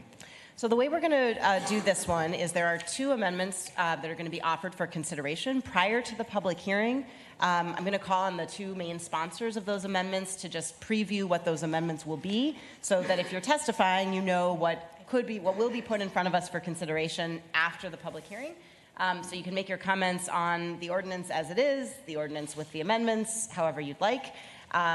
And then we will vote on the amendments, and then after the public hearing, and then we will vote on the ordinance as a whole. If the amendments are adopted, this ordinance will need to be laid over for another week before a final vote can be taken. So it's possible we'll vote tonight. It's possible we'll vote next week. So with that, this is a public hearing on item 34, rent stabilization. Come on up. Oh, I'm so sorry. Before we do that, I literally just said we weren't going to do that. Ms. Yen. Thank you. And we're doing comments, basically, right, once we're introducing the amendment. That's what you're planning to do. Okay, great. All right, well, I want to open up my statements here by first saying that I am so grateful to voters here in our city and so many nonprofits, organizations, unions, just community groups and community members who were so involved when the rent stabilization ballot initiative was happening back in 2021. I was very supportive of this initiative, and I bring this up because I believe that if it weren't for that ballot initiative in our city right now, we probably wouldn't have rent stabilization. Not because it isn't something that that there isn't support for, but really, during my work on the council here, it's always been pretty split in terms of where the stances have been from council members, also out in the community as well. And I believe that folks recognize that. That's why they realized this was something that needed to be brought to the voters. And so I'm very grateful that in our democracy here, we even have a ballot initiative option for folks to really, so that the will of the people is put on the ballot and they can make decisions on what they would like to see happen in their city, whether it's a policy or anything just related to work here that is happening in our city. I have always been really supportive of rent stabilization, and I do want to first say that if it were up to me, my preference would be we wouldn't make any amendments right now to our current ordinance. For several years now, I've been hearing not only from council members here, I have also been raising this myself. I've been hearing it from community members about the need to have data on how effective our ordinance has been. What are the impacts of it? There's always there's been this rhetoric around the rent stabilization has been delaying construction here in our city, and my question has always been, what is the justification? Where is the justification for that? And to this day, I have not seen the data get delivered here in front of the council at all to justify any of the rhetoric we've been hearing that saying that rent stabilization isn't working for our city. And so to be perfectly honest, it was when there were conversations around amending our rent stabilization ordinance and also this proposal around a permanent exemption for new construction built after 24 was introduced, I was very opposed to it. And I do want to share briefly what the amendment here is that I'm bringing forward. Because while my stance is that I would prefer that we not make any amendments to our ordinance, I understand that there is an interest from some council members to move forward in amending our current ordinance. And I think that it's really important for us to really go back to the things that are important to the council here, things that we've been bringing up at the table, things that are our values and what I believe should be really centered in conversations like this and even in amendments, because one of the things that I see is really problematic about the proposed amendment here, the original proposed amendment being brought forward by Councilmember Jost, is that most importantly, this truly does not reflect work that has been informed by community members or pretty much an extensive community process. And so what I'm bringing forward here, some of you are probably really familiar with it because I'm not bringing forward anything that is new at all. I'm bringing forward something that has been discussed, has been considered, and has even been supported by elected officials, some elected officials here in the city, especially those who have pretty much been pretty resistant to the idea of rent stabilization. And the amendment here would be, it's under the language for exceptions to residential rental property that is newly constructed or had a change in occupancy classification. The change is that the limitation on rent increases shall not apply to newly constructed residential rental properties that were issued their first building certificate of occupancy less than 30 years from the date of notice of a rent increase. So we are changing the current 20-year exemption for those properties to 30 years. Also, the limitation on rent increases shall not apply to formerly non-residential properties or portions of non-residential properties that were issued a new or renewed building certificate of occupancy because of a change in occupancy classification to residential rental properties. Such properties or portions of properties that have changed occupancy classification from non-residential to residential rental property are exempted from the limitation on rent increases for 30 years from the date of the first building certificate of occupancy issued after the change. So to just reiterate that, we would be striking out the 20-year exemption in our ordinance to 30 years. I put a lot of thought into why I would even be putting this forward. And to me, I really made my decision based on the conversations that were had in the rent stabilization stakeholders group that was convened by the mayor's office a few years ago. And I want to say thank you to so many people who dedicated their time and energy to serving on this. That was a really long and extensive community process that occurred, and I really value your time. I think it's really important that what we put forward in terms of changes to policy is actually discussed in the community, and I said that earlier. I also want to reference a few things that were even written in the report. There was a report basically that summed up meetings that happened during the stakeholders group and also shared proposals that were considered by the group, polling results as well. In rent stabilization programs provide exemptions for new construction in one of two ways. The first is to exempt all housing constructed after a specific date. That date is usually set at or near the initiation of the rent stabilization program. And this type of exemption that I just read from the report here is what is the current original amendment being brought forward by Councilmember Jost. And it even lists here that a concern with exemptions of this type is that they result in an ever-shrinking stock of rent-regulated units, both in relative and absolute terms, as new units are constructed that are exempt and older units are demolished or otherwise removed. And how I understand that is, to me, my biggest concern is with the permanent exemption in place, basically what we are going to be seeing more of is working class folks, frontline workers living in buildings that are old, while new shiny construction buildings are here perpetuating gentrification in our communities and having rents that are extremely unaffordable.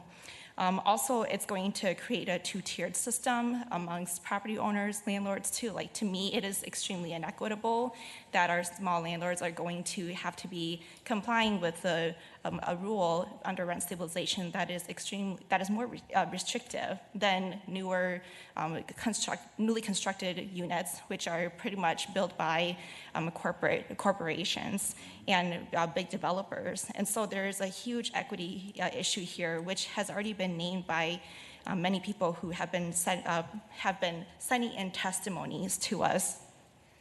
And another type of exemption that I want to read here, because it says there's two. The second approach is to exempt new construction in a rolling fashion, where the exemption lasts for a period of years and the units are brought into the regulated stock.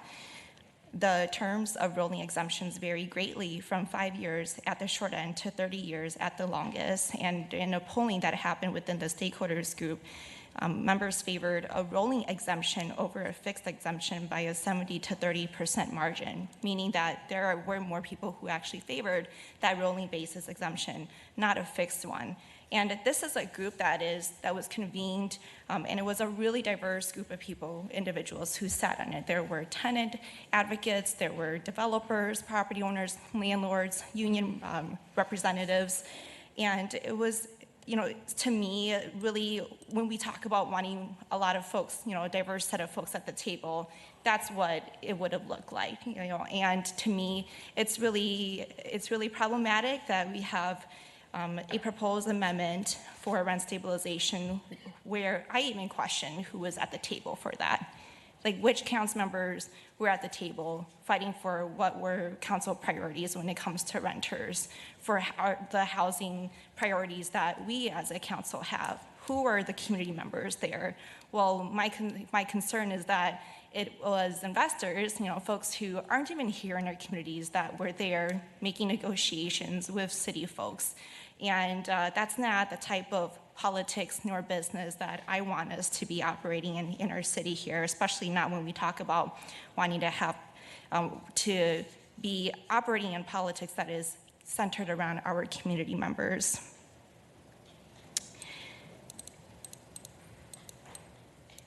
One thing I want to name is when we were getting a presentation about the proposed amendment, it was said that about 5% of properties in our city would be permanently exempt from rent stabilization. And as I was thinking about that, my question is, genuinely, I wonder, is that a statistic that we should be proud of? Like 5% of our units ever since 2004 have been newly constructed. And where does that put us in comparison to other cities or even our own city as a whole? To me, if it is something that we should be really proud of, I will be proud of it. But if not, then it also indicates to me that rent stabilization is not the reason why we have delayed construction, and that there are so many factors, seriously, since 2004, maybe even predating that, about why construction has been delayed in the first place. And so, while there are talking points from folks about why the permanent exemption, the proposed amendment, original one right now, is good for our city, I really question that. And this just really goes back to the concern that I have around data that council members have not been getting. And these are really important questions for us to consider. Another thing I want to say too is that I am seriously concerned about the direction that we would be going if we were approving a permanent exemption here in our city. Again, I question, why is that the step, that folks at the table here are supporting, if it is something that you are supporting, if you're undecided. I would really caution us to think about how we can make sure that we are taking the baby steps that are needed for us to make informed decisions, because if we do not get the results that we want after a permanent exemption, I tell you, what is next is going to be a big, big push for, from folks who have already been really opposed to rent stab to just completely repeal the ordinance. But if we were to support a 30-year exemption today, there's still an option for us to have more options down the road, including a permanent exemption if that was where the political will of the council here was at. So to me, I mean, there's so many different versions of rent stabilization that are implemented right now all across our country, and there's not a single one that is the same. So to me, it indicates that this is really all about political will. This is the political will of the people who are sitting in these seats making decisions. And my question to folks here is, what is your will to continue advocating for the people who have fought for an ordinance like this, to make sure that we as policymakers are not doing bad policymaking by making decisions that are very rash, that are really catering to investors, catering to folks who don't live here in the communities, and also just really making sure that the direction that we go as a city is going to be getting us to bigger goals, which is the housing justice goals that we want, having a roof over folks, over everybody's head. There's a lot that I still would want to say, but what I would do is cap things there, and just want to say overall that I hope that my colleagues at the table will consider the things that I've said, and continue centering the voices of people who've been involved in this process from the start. Thank you, Ms. Yang. Appreciate your comments, and just to clarify for the public hearing that the amendment you're offering would be a 30-year new construction exemption rather than a 20-year, which is currently the ordinance, and rather than everything since 2004. Vice President Kim.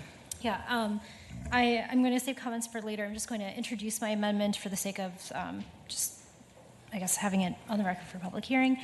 There is a legal memo that's attached to the public record, as is language. We had copies printed. I'm not 100% sure where those ended up landing. But there are no less than 15 copies wandering around. My A2 amendment is adding a prevailing wage amendment in this proposed language. To be eligible for either a new construction exemption or change in occupancy classification exemption, landlords will have to verify that all construction workers on the project have been paid to the applicable prevailing wage rate as defined by Section 82.07 of the St. Paul Administrative Code. It also requires advance notice to developers of prevailing wage prerequisite, ensures payment of prevailing wage through contractual requirements, requires anti-retaliation and notice of rights posting requirements on development projects, and provides due process procedures for workers who need to file complaints of prevailing wage violations through the city's St. Paul wage theft ordinance. So that is before you today. I'm looking forward to hearing the testimony and looking forward to coming to a vote with my colleagues today on this. Great. Thanks, Ms. Kim. So those are the two amendments that we'll be considering after the public hearing, as I said earlier, and then totally forgot the second after I said it. We will now hold the public hearing. So thanks to you, those of you who are standing, for your patience, and welcome folks up. Remember, 2 minutes, start with your name and where you're coming from. Great, thank you so much. Good afternoon. My name is Lucas Franco. I'm from Minneapolis, but I'm with LeUNA, Minnesota, and North Dakota. We represent approximately 600 construction workers and other public sector workers here in St. Paul. I'm here to urge a vote yes on the prevailing wage standard for exempted projects, the A2 amendment. This is the best tool we have to prevent wage theft on projects here in St. Paul. Wage theft is a crime, plain and simple. Research has shown that nearly a quarter of Minnesota construction workers are victims. It hurts working families, and it hurts contractors who play by the rules.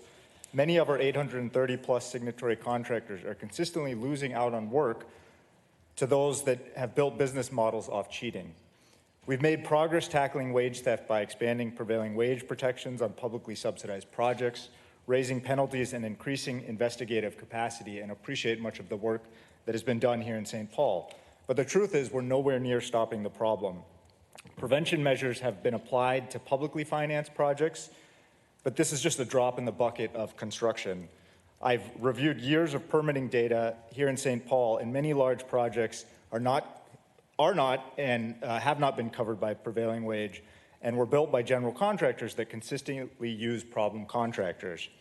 The hard truth is this: we will continue to see wage theft unless we create standards that apply to all construction. We cannot enforce our way out of this. More investigators and higher fines only chase the crime after the fact, and that is not enough. Prevailing wage is the single most effective tool we have to prevent wage theft. Not only does it create a fair wage floor, but it requires certified payroll that is an essential transparency mechanism for prevention. You have the opportunity to implement the strongest wage theft prevention policy available with little to no impact on construction. The market data on this is clear. Also, the research is very clear about cost. This standard would strengthen the industry by protecting high-road local contractors and ensuring workers can afford to live in the homes they build. Please vote yes. Thank you so much. Perfect. Thank you so much. Don't forget to sign in. Welcome up. As he just implied, this rent control has affected people's wages, but landlords don't actually get wages. I work on my place all the time. I don't get paid unless we can make a little profit. And we're not that greedy. Like it's always attacked by Marxists. And what do Marxists do? They attack property and contract rights. And now that we just got this new law, privacy law prevents me from telling my beloved neighbors that I just had to rent to a murderer downstairs, an arsonist upstairs, and a burglar next door to you. But thanks a lot. You got another one through. We'll see if a judge calls it unconstitutional next time.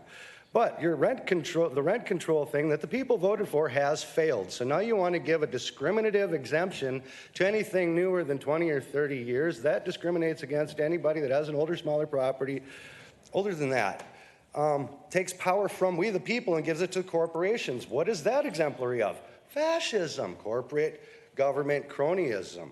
And big developers and corporations, who do they donate to? Nonprofits that support candidates. What else has it failed on? You lost revenue in the city bureaucracy. Sorry, you're not getting the density you wanted. So you want to feed these big corporations by taking, giving them exemption discriminates against us. It's ridiculous. It's like laws designed to push and targeted people out of a region or a city, like Jim Crow laws or laws in Georgia during the first Democrat President Stonewall Jackson's administration targeted Cherokee, who had constitutionally and legally owned their land and their cities. And now targeting what? Capitalists, the small guys, the free market capitalists, not the corporatists. Discrimination. It's ridiculous. I'm so sick of this Marxist stuff that's going on. And it's so good. And empathy, no, it exploits empathy to destroy the things that give freedom of opportunity. And I swear, if rent control is allowed to fail, I'll lower my rents because I won't have to defend against the future egregious property taxes. Thank you very much. Appreciate it. Restore. Thanks for signing in, and come on up. Welcome. Naturally occurring affordable housing. Competition. It's my turn. Elaine Tyrone, Ward 2, and I'm speaking against this amendment as unamended. I'm very sympathetic with both presenters of the amendments to the amendment, but I'm going to address the fact that this amendment does not move St. Paul closer to the fair housing goals that were so eloquently presented at the start of this meeting. That goal to increase the supply of badly needed housing that is affordable to all, but in particular, especially to low-income residents, those at 10, 20, or 30% of AMI. Quite the opposite. This amendment, if passed, moves in the opposite direction. At a time when more and more fixed income elders, like myself, retired, many of them are financially unprepared. They're surprised to find themselves homeless at a time when they need affordable housing.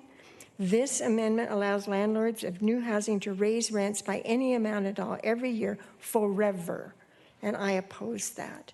It is totally inconsistent with fair housing goals, and I urge you to take more time to consider and discuss the data that is out there, to take into account fair wages, to take into account what is actually the impact upon the supply of low affordable housing. Thank you. Thank you very much. Make sure to sign in and welcome up. Hi there, my name is Jeanette Corselius. I am a renter in St. Paul. I am also a union member of OPEIU Local 12, and I'm a proud member of the Twin Cities Democratic Socialists of America. I moved here 3 years ago for a union job, and one of the reasons why I moved to the Twin Cities was its affordability, and one of the reasons being that it had rent stabilization. I want to be very clear that I support the amendment for the prevailing wage as a union member and a union organizer. I am against any efforts to weaken rent stabilization. I am confused by some of the comments that have been made by some of y'all, saying you care about renter protections, you care about banning the box, but you want to make changes to rent stabilization? Do we not care about working class people and people in poverty?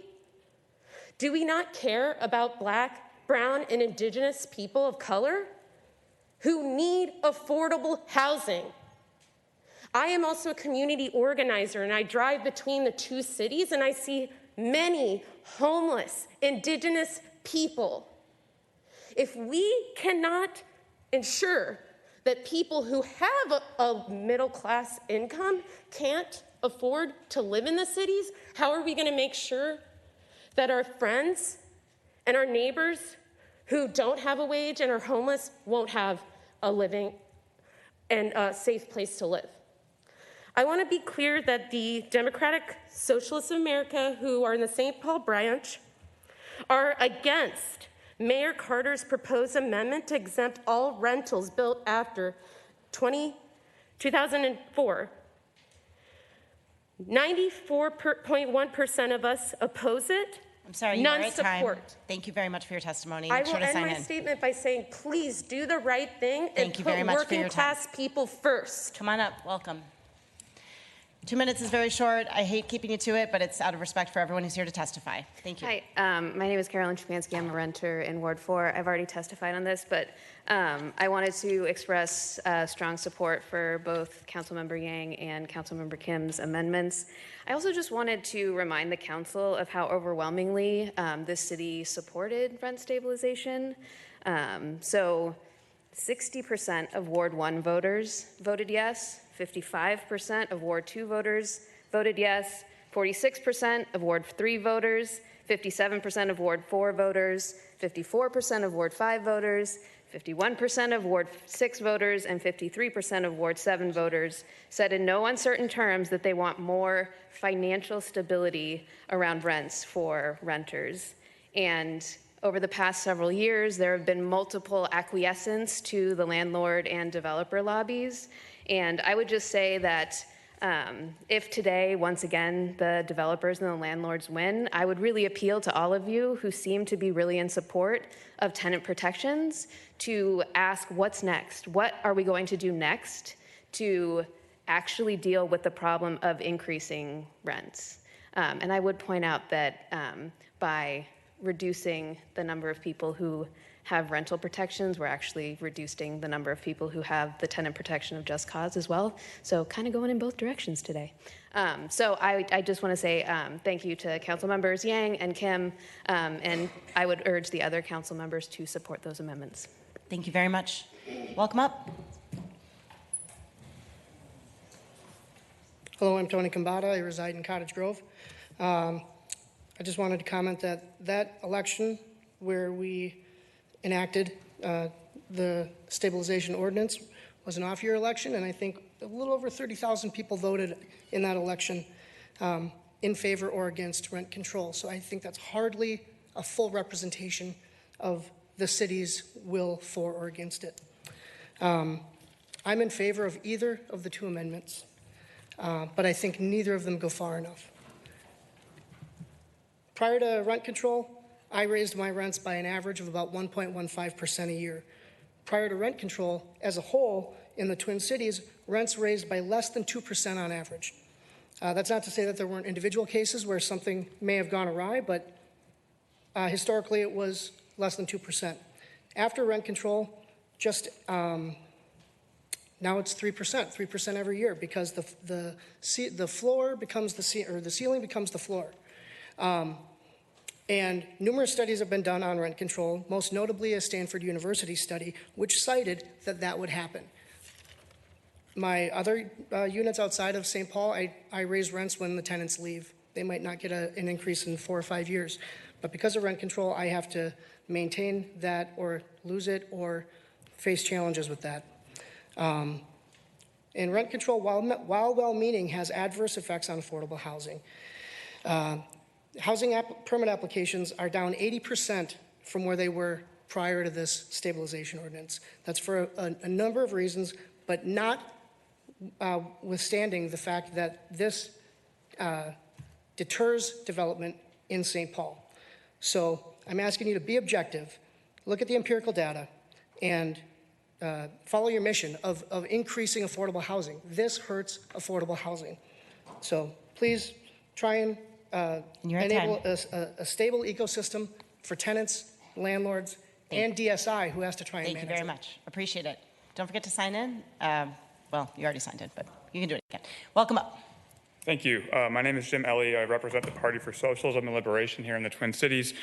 The proposed amendment to Chapter 19 or 193A.08, extending rent control exemptions from 20 to 30 years, and Mayor Carter's proposal, which hopefully y'all are not considering, is a clear betrayal of public trust. The city's 2022 rent stabilization stakeholder group report that Councilwoman Yang mentioned recommended to you a 15-year rent extension, which is still giving much more consideration to the landlords than the city residents, who are experiencing a combination of economic crises, environmental crises, and housing crises that they have no control over until the state gives them more and more rights and protections. What's to stop this exemption that is being proposed in the amendment from 20 years to 30 years to 40 until, again, we have this conversation 15 years from now and it's completely eliminated? For all the new construction that's being built to help citizens have housing that isn't under threat of homelessness in the next week or two when they get hit by a massive health care bill. Every one of us, every working class person, is a bill away from being homeless. And to prevent them from having rent control on new buildings, which majority of buildings in St. Paul are becoming built after 2004, they will lose that ability to have control over their home, and they could easily become homeless. And for the people saying that landlords don't make money, they don't even work. They own these properties and let us, working class, pay their wages. So to complain about working class people who could be homeless while you have control over their homes is a disgrace. And to give them capitulations over the working class is also a disgrace. We need to invest into our housing for our communities. Thank you very much. Make sure to sign in. Welcome up. I'd like to ask all those of us in the audience to please remain quiet, and if you want to have a conversation, you can take it outside. Welcome. Thank you. Kevin Pranis, I'm a resident of Ward 4, also a member of LiUNA. I didn't intend to testify, but read the city attorney's letter in this matter and just wanted to respond to some misunderstandings in that letter. The letter makes two legal objections. First, saying that prevailing wage requirements can only be applied to publicly funded projects. And second, says the state does not publish rates that cover residential projects of 12 or more units, and then makes a remarkable claim that this cannot be remedied without changes to Minnesota statute. I'm happy to report that none of those things are true. There's basic factual errors based on misunderstanding of the state prevailing wage laws, which we're happy to clarify and can easily be verified by talking to the Department of Labor and Industry. In fact, I texted the commissioner just now to verify one of these points. In Minnesota, prevailing wage requirements can be and currently are applied to projects that are financed with public funds, mixed public and private funds, and purely private funds. Examples of purely private funds include all energy projects funded through the Renewable Development Account, which are not public dollars, and every energy project permitted by the State Public Utility Commission, transmission, and large generation, all of which are privately funded and financed and covered by state prevailing wage requirements that the legislature passed a couple of years ago. The simple fact is that state prevailing wages are used to set floors also for projects that are not covered by state prevailing wage requirements, including municipal and school construction. And in fact, the city of St. Paul uses state wage rates to cover projects that are not covered by state prevailing wage laws. So that's entirely incorrect. The other question, that the state does not publish rates specific to projects or 12 or more units, is also inaccurate. All multifamily projects of the size specified by the proposed amendment are considered commercial construction for purposes of assigning appropriate rates, and there should be no confusion over rates. Since the number 12 is larger than number 2, all of those rates would be commercial construction. We'd happily send the links for Ramsey County for all of those rates, so neither of those is accurate. Now, obviously, problems with legislation can almost always be remedied, and I think the decision to not remedy it is because people don't want to. Thank you very much. Appreciate it. Make sure to sign in. Welcome up.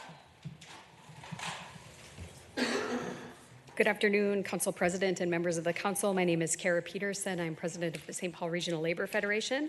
I'm here today to encourage the Council to support a prevailing wage amendment to the City of St. Paul's Rent Stabilization Ordinance. The St. Paul Regional Labor Federation unanimously adopted a resolution in support of a prevailing wage amendment. This was communicated to a previous council under Council President Brent Moen. Some of you will remember that. When construction workers are paid the prevailing wage, they are better able to afford rent payments. Payment of prevailing wage has also been shown to increase wage rates of workers outside of the construction industry. St. Paul's families continue to struggle to afford the cost of rent, and amending the city's rent stabilization ordinance will benefit construction workers in the city who work on multifamily projects. Wage theft has been documented in the multifamily construction industry in the Twin Cities, according to the testimony of workers and advocates, and it is a significant and growing problem in Minnesota's construction industry. Researchers at the Midwest Economic Policy Institute estimate that approximately 26% of Minnesota's construction workers have been victims of wage theft. Prevention of wage theft on multifamily construction projects is in the City of St. Paul's interest and its residents' interest as well, because it protects workers from unlawful treatment, local businesses from unfair competition, and taxpayers from subsidizing the underpayment of workers through higher taxes.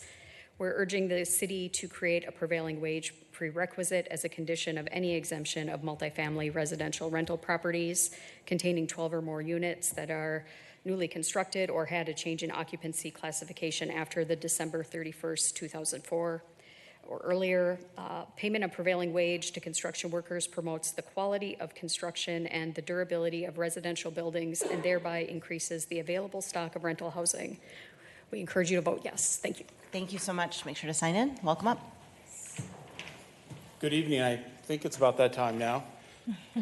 Council President Naker, members of the City Council, thank you very much for this opportunity to address you today on a matter that is not only significant, but so deeply personal to many of us in the community. I appreciate your willingness to engage in this complex and often controversial topic, recognizing the emphasis on a multitude of perspectives and concerns.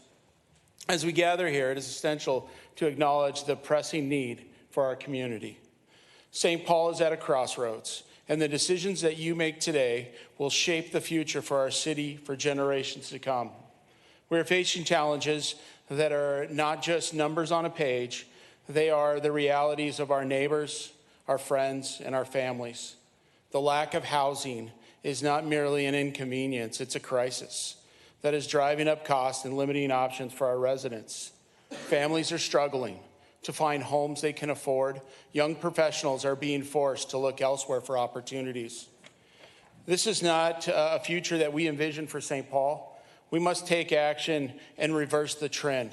I stand before you today not only to advocate for the end of rent stabilization, but to also urge you to consider prevailing wage. This is not just about economics. It's about dignity, respect, and a promise for a better life for hardworking women and men of our city. Prevailing wage has a long and proud history in St. Paul, and they have always been the cornerstone of our commitment to creating opportunities for our workforce. By using prevailing wage, we can ensure that our workers are compensated fairly for their labor, which in turn stimulates the local economy. When people earn a living wage, they can invest in their families, their homes, and their community. This is how we build a thriving St. Paul, by creating better quality, well-paying careers that provide real pathways for our residents. Let us not forget our community. Am I done? Thank you very much. It's a good ending, though. Thank you. Come on up. Accidentally, perfectly timed. Good afternoon or evening, Council President Naker, members of the Council. I'm Aaron Rosenthal, Research Director with North Star Policy Action in St. Paul. think tank advancing evidence-based solutions for working Minnesotans. I'm also a lifelong St. Paulite, born and raised in Summit University, a proud St. Paul Central graduate, and a Hamlin Midway resident. I'm here today to urge you to vote yes on the prevailing wage amendment to prevent what may be the most prevalent form of theft in our city, wage theft. 1 in 4 Minnesota construction workers are wage theft victims. Statewide, 316,000 workers experience wage theft each year, losing $6.2 billion in compensation. To put that in perspective, wage theft affects 30 times more people than auto theft in Minnesota, and the total amount stolen from workers is 160 times greater than the value of all cars stolen. St. Paul rightly responded to rising auto theft with urgency and innovation, becoming a national model. I'm asking you to do the same to wage theft. Wage theft is also a taxpayer issue. Up to $1.3 billion in Minnesota tax revenue is lost every year for programs like unemployment insurance, leaving St. Paul taxpayers to pick up the bill. A final victim of wage theft are honest employers who must choose between being underbid by those committing wage theft or exploiting their own workers. Only government intervention can stop this race to the bottom. Fortunately, there's a solution. As you consider exempting new housing from rent control, you're offering a substantial financial benefit. That benefit should come with the same condition that St. Paul already places on publicly financed projects. Require a prevailing wage that ensures the fair pay and transparent payrolls able to prevent wage theft from happening in the first place. This city is rightly pairing rent control exemptions with tenant protections, but renters aren't the only ones who need safeguarding. So do St. Paul workers who should be able to afford to live in the homes they build. Again, I urge you to vote yes on the prevailing wage amendment. Thank you. Thank you very much. Welcome. Good evening, Council President Naker and members of the council. My name is Joe Fowler, and I'm the business manager of Laborers Local 563. We represent more than 10,000 members across Minnesota and North Dakota. I personally began my career more than 26 years ago in the Laborers Union, probably about 20 of which were in some form of management, whether it be field management or in the union office for the last 12 years, I believe. And I've also had the honor of serving on a couple of the councils that the governor has appointed me to, the Governor's Economic Expansion Council a few years ago, and currently I fill a seat on the MnCEFA, Minnesota Climate and Innovation Finance Authority, as the organized labor seat there as well. And I'm here to speak positively and supportively of Councilmember Kim's amendment in regards to prevailing wage. A couple things that, including prevailing wage in any rent control exempted project, regardless of how long that rent control exemption is, would do is first, it ensures that our construction workers building St. Paul's affordable housing, multifamily housing, can actually afford to live there themselves in the places that they build. And when workers earn a living wage, they tend to spend it locally, which is an economic force multiplier by its increasing the tax base in St. Paul, as well as the development that happens in St. Paul. Second, it levels the playing field for our good contractors that do work here, both union and non-union, who already pay a fair wage and follow the rules. It prevents exploitation of those workers who are predominantly immigrant, both documented and non-documented construction workers that end up taking the brunt of that wage theft. And it does so by creating a higher quality housing that lasts longer and has less repairs. And it should not be controversial to attach prevailing wage to a rent control exempted project. We have major developers and contractors like Ryan Companies, whether it's Frana, whether it's Watson Forsberg, whether it's your aptly named St. Paul Port Authority, all of which pay the prevailing wage on all of their projects, all of which can compete with a level playing field. Thank you very much. Don't forget to sign in. Come on up. Hello, my name is Carl Berg. I am a resident of Ward 3 in St. Paul and an upcoming graduate student at the U of M. I want to say I endorse both of the amendments, especially the amendment by Councilwoman Kim.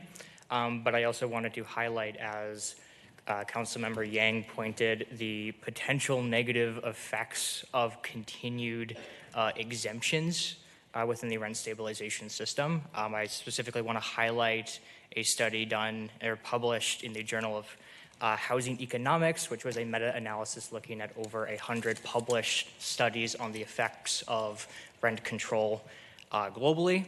And one of the most common potential side effects of a tiered system of rent controlled in cities is that you have one section of the housing market which is impacted by less mobility, or essentially like people, because the rent is so low, they do not want to leave even if like the utility of the location is less than what they want. And then the flip side of that is that newer developments as a result have, generally speaking, had higher rates of rent increase as a result.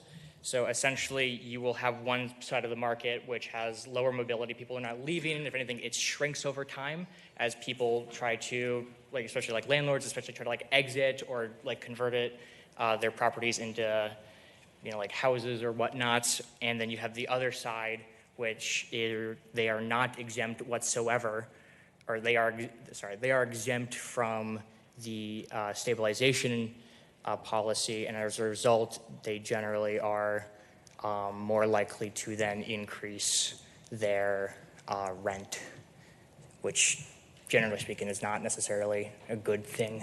So, Great. Thank you. Thank you very much. Don't forget to sign in.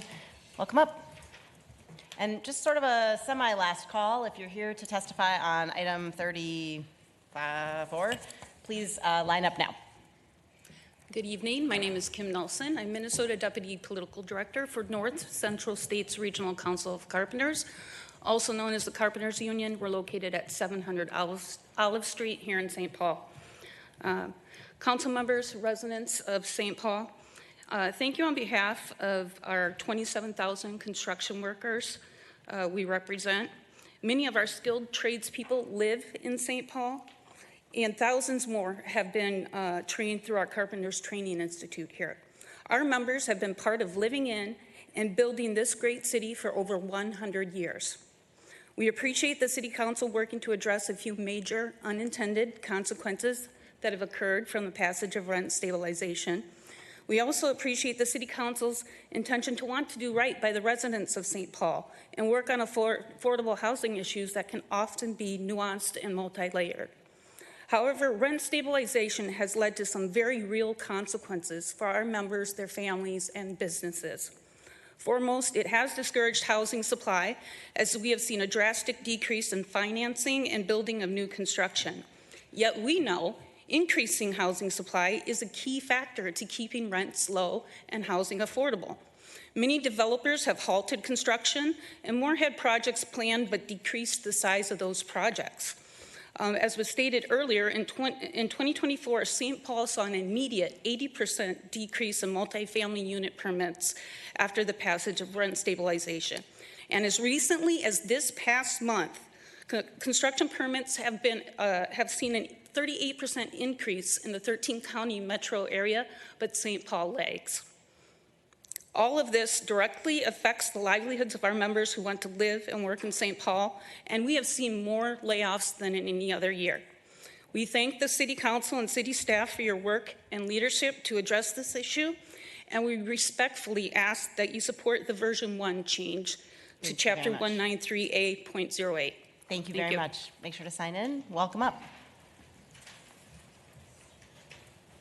All right. Good evening, Council Chair, and Council Committee. So I'm Khalid Rogers, Executive Director of Catalyst for Systems Change. I'm formerly homeless youth, graduate of St. Paul Colleges and St. Paul High School. And I'm here in support of the proposed amendment about rent control, but also how we can rewrite a new narrative for the city of St. Paul. We have an opportunity to lead a cross-sector and intergenerational approach, bringing together youth, elders, developers, policy leaders, and community members, such as in this room today, to co-create a cost-effective and innovative solution to our city's affordable housing and homelessness crisis. This moment requires us to shift from well-intended and short-sighted solutions to long-term strategies to deliver sustainable impact. Amending the rent control is one important step, but it must be part of a broader vision that protects renters while also encouraging responsible development and investment in our communities. It's not either or, it's both and. St. Paul can lead the way by embracing collaboration, equity, and long-term thinking. Ultimately, let's try to build a city where our solutions reflect the complexities of the problem and the dignity of the people most affected. Thank you. You very much. Make sure to sign in. Welcome up. Good afternoon, almost evening, members of the City Council, and ladies and gentlemen. My name is Joe Nathan. I've lived in St. Paul for 50 years. Our children have attended St. Paul Public Schools. My wife and I have both been public school teachers. We have deep respect for unions, and we have deep interest in and have worked for decades to try to increase the supply of affordable housing. The question was asked about half an hour ago, what's the research? And I want to cite two quick pieces of research, one done by USC professors that was published in 2022, and one published by a lecturer at the University of Minnesota, published earlier this year. This information, by the way, was shared with you, and I apologize if it was not shared in a way that was clear. First, in the 2022 study, the USC researchers pointed out that the dramatic results, that's their word, dramatic results of rent control, which unquestionably was well intended. They said there was a $1.6 million drop in property values here in St. Paul. They also said, quote, the realized impact of the law was the opposite of its intention. A second researcher, this person, a lecturer at the University of Minnesota, said that rent control in St. Paul has led to an alarming drop-off in housing production, which means a well-intended policy has backfired and is worsening the housing crunch for renters. Kalik Rogers and I have proposed, met with a number of you, we'll be meeting with others, to talk about ways that the school district, charter schools, the city, and the county can work together to increase the supply of affordable housing. That's what's really needed. We urge you to support the recommendations of the council chair and the mayor. Thank you. Thank you very much. Make sure to sign in. Welcome up. And this will be our final call for, I feel like an airline pilot, for the public hearing tonight. If you're here to testify on 34 rent stabilization, please line up now. Welcome. Yes, I'm Jean Gibbenheim from St. Paul, Ward 4, and former landlord. The bottom line is that we need to prioritize people over profits. I'm a member of Micah St. Paul and a member of St. Timothy Lutheran in St. Paul. We value immigrants, the LGBTQ+ community, and all of our neighbors. Housing is more than a business. It is a basic human right. As an adoptive parent of children whose early childhood was marked by homelessness, I know the profound, lifelong impact housing insecurity has. The need for housing is best fulfilled when we realize that people are more important than profits. My faith, my basic human values call me to make this testimony today. Thank you. Thank you very much. Make sure to sign in. Welcome up. One person, one vote. Councilmember Bowie, you had a 20% vote in favor of the rent stabilization in Ward 1. Councilmember Pravatsky, that was a 15% vote. Ryan Construction, though, they've got one vote and $4 billion and billions of dollars. They were part of the $4 million campaign against rent stabilization. And many of you ran against opponents that were financed by that same group of multifamily developers.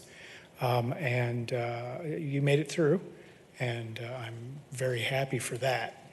But this is, once again, you know, I was part of the HENS campaign when we got this passed, and they're always saying, you got to win twice. You got to win at the ballot box, and then you got to win to implement. And as a coalition, we haven't been winning at implementing. That's why I support the 30% or the 30-year exemption, because it's better than a forever exemption. I totally support the prevailing wage proposal, even though it's benefiting some unions that haven't been supporting the rent stabilization. But because it's right for workers and it's right for renters if we have a cap on the industry. I mean, as I said before in my last testimony, it is the tenant protections are a reasonable regulation of an industry that has human value that at its core, the value of housing, of providing housing. So is rent stabilization. There have been plenty of cities that have had it for a long time where the economies have not collapsed. But right here, right now, Ryan Companies Cecil Smith's billionaire. You remember the last time we testified, he talked about, I was in a fancy Chicago place and there was billions of dollars looking to invest. Those are the same people that took our mortgage industry and made it financial and dumped us. That's, as I see it, you got people versus profits. Thank you. Thank you so much. Make sure to sign in. And looks like our last testifier is coming right up.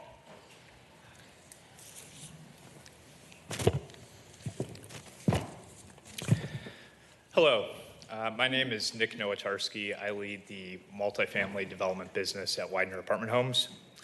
My company is the developer of the multifamily portion of Highland Bridge, which will create over 1,000 new homes in your community and will be prevailing wage and also LEED certified projects. We're a national apartment owner, builder. We own over 31 properties in the state of Minnesota, over 7,000 units. We are, in a sense, local in that way. We are very invested in this community. Over the last 5 years, we've doubled our unit count, our home count in the state.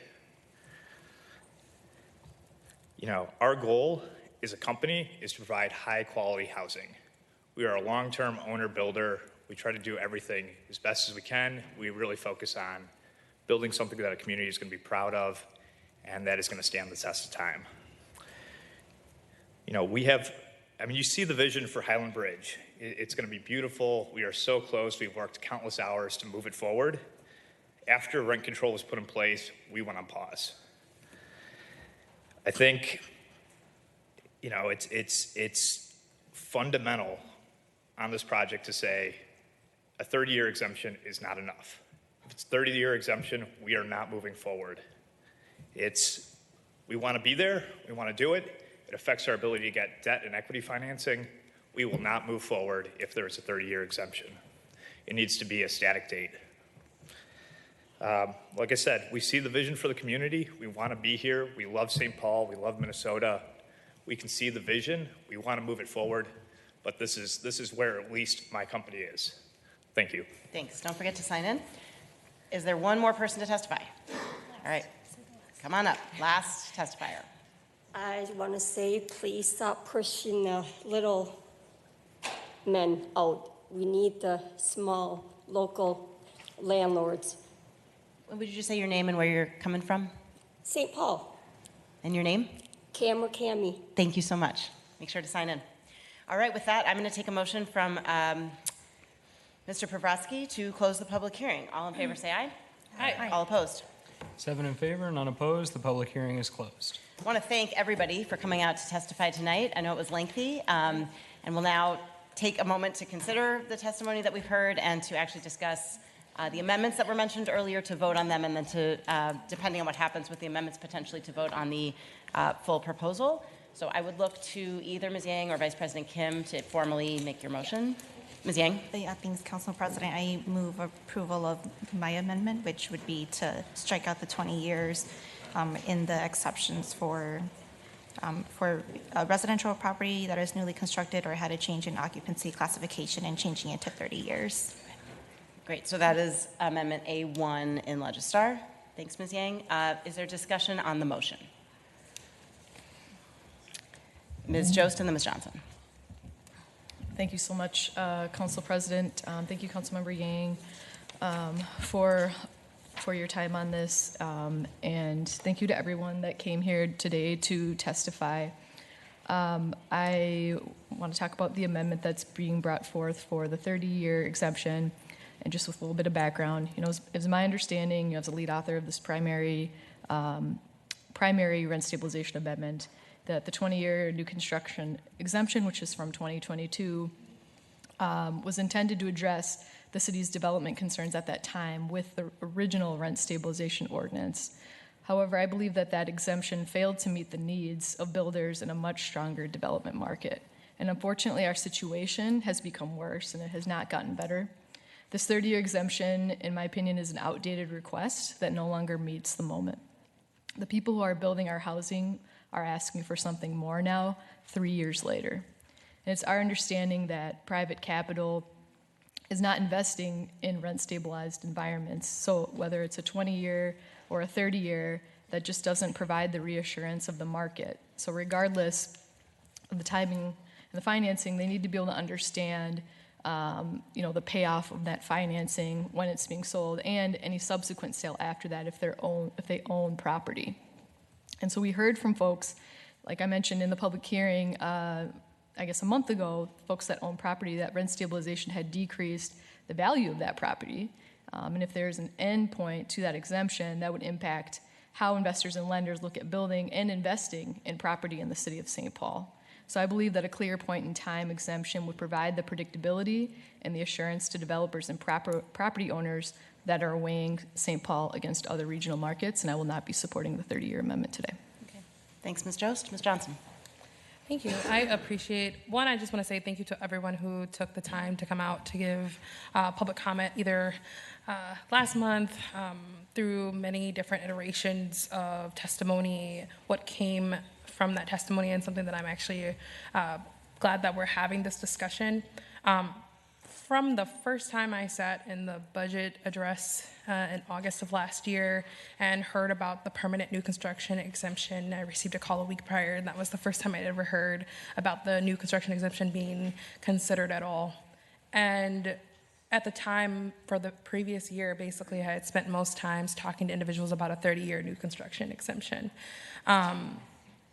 There were questions about it. We actually had a chance to, temp check where folks were at and what people were doing. Some of the same organizations who are actually supportive of the new construction exemption now were on record supporting the 30-year exemption. We're pushing for candidates at the time to support a 30-year exemption. So I just, I'll be supporting this amendment today because I don't necessarily think that it's fair to say something's outdated when you never really posed the question or never really gave the opportunity even to entertain a 30-year new construction exemption. We never brought it up last year. We never brought it up to the council for discussion or even to remotely entertain it. We just jumped straight to a permanent new construction exemption conversation. And I don't think council members even had a chance to pause and really even react to the 30-year new construction exemption request. And so I'll just share from my vantage point and even from what I'm hearing in community and community partners and community organizations. There were many Isaiah testimonies last time that also shared the 30-year exemption. I know I've had tough conversations with housing advocates who were never centered in the media's conversations surrounding permanent new construction exemptions. About how they felt about it. And I remember having hard conversations with them even to get them to the place of being able to be willing to accept a 30-year new construction exemption. And so I, will be supporting that, and I also will be supporting prevailing wage. I know we haven't gotten there yet. But one thing I will share with you is that this conversation around this new construction exemption has not felt like a negotiation. I think for months I've been wanting to see our body really actually dive into all of the options that we could have explored. And I don't feel like we did that. And so my support today for both the prevailing wage amendments and for the 30-year new construction exemption amendment really stems from that place. When we make policy decisions, and especially when we make community promises to constituents, and we have important ballot initiatives that come through that folks expect us to act on, if we don't go back to the public with the same type of remedies that we are trying to put forth, we lose a large body of people. Out of curiosity in this room right now, who are the renters? Is there anyone who's currently a renter? Thank you, in the back. Thank you. But you have your hand up. The point is, there's about 5 of you, and I could count on one hand about how many renters are in the room right now. I could do that last week. I could do that the week before. I could do that at every community event that I have. And I represent a ward that's half renters, half homeowners. And in a space where we did have an election, we did have individuals who did vote on that. Nobody asked if I was prepared to really make the jump from a 30-year to a new permanent construction exemption before it was made public in August. And I think one of the biggest things now is that we've had months to have this conversation, but we never fully gave amendments fully, like the breadth that they needed. We never really entertained alternatives. We never really explored with renters and community members about, hey, let's get you up to speed with why we're making a 30-year jump from 20 years to permanent. And for me, that is the problem. Therein lies the problem with everybody's testimonies, regardless of our partners and our spaces, and I really appreciate it. But in lies the problem with this is that we went from 20 years to permanent with no discussion about anything in between. And that's been what's been very disappointing to me, and I just genuinely really want to plant that seed here, especially for future conversations and how we do policy. I'm open for adjusting to the times, being reflective of the development, understanding that our downtown and our Highland Bridge site and so many other places are experiencing difficulties that maybe they didn't experience in 2023, 2024. But I also know that I watched mailers get sent to my house actively opposing me being a council member because there was a candidate who actively supported a 30-year exemption at the time, and I was not prepared at that time to support that. And I recognized how, despite that and in lieu of that, my community stood by me and put me in the seat. And so as I think about the votes today, I will be using that as my deciding factor for it. And it's not because I at all haven't had many conversations with so many people in this room. I consider my union supporters and my union partners and contracting partners, development partners, property manager partners to be equally as important in this matter and in this equation. But at the end of the day, I represent 46,000 people in a ward that truly doesn't benefit from this discussion. And so I will be supporting 30-year exemption because I do think that there's going to have to be pathways in the future, especially surrounding this ordinance.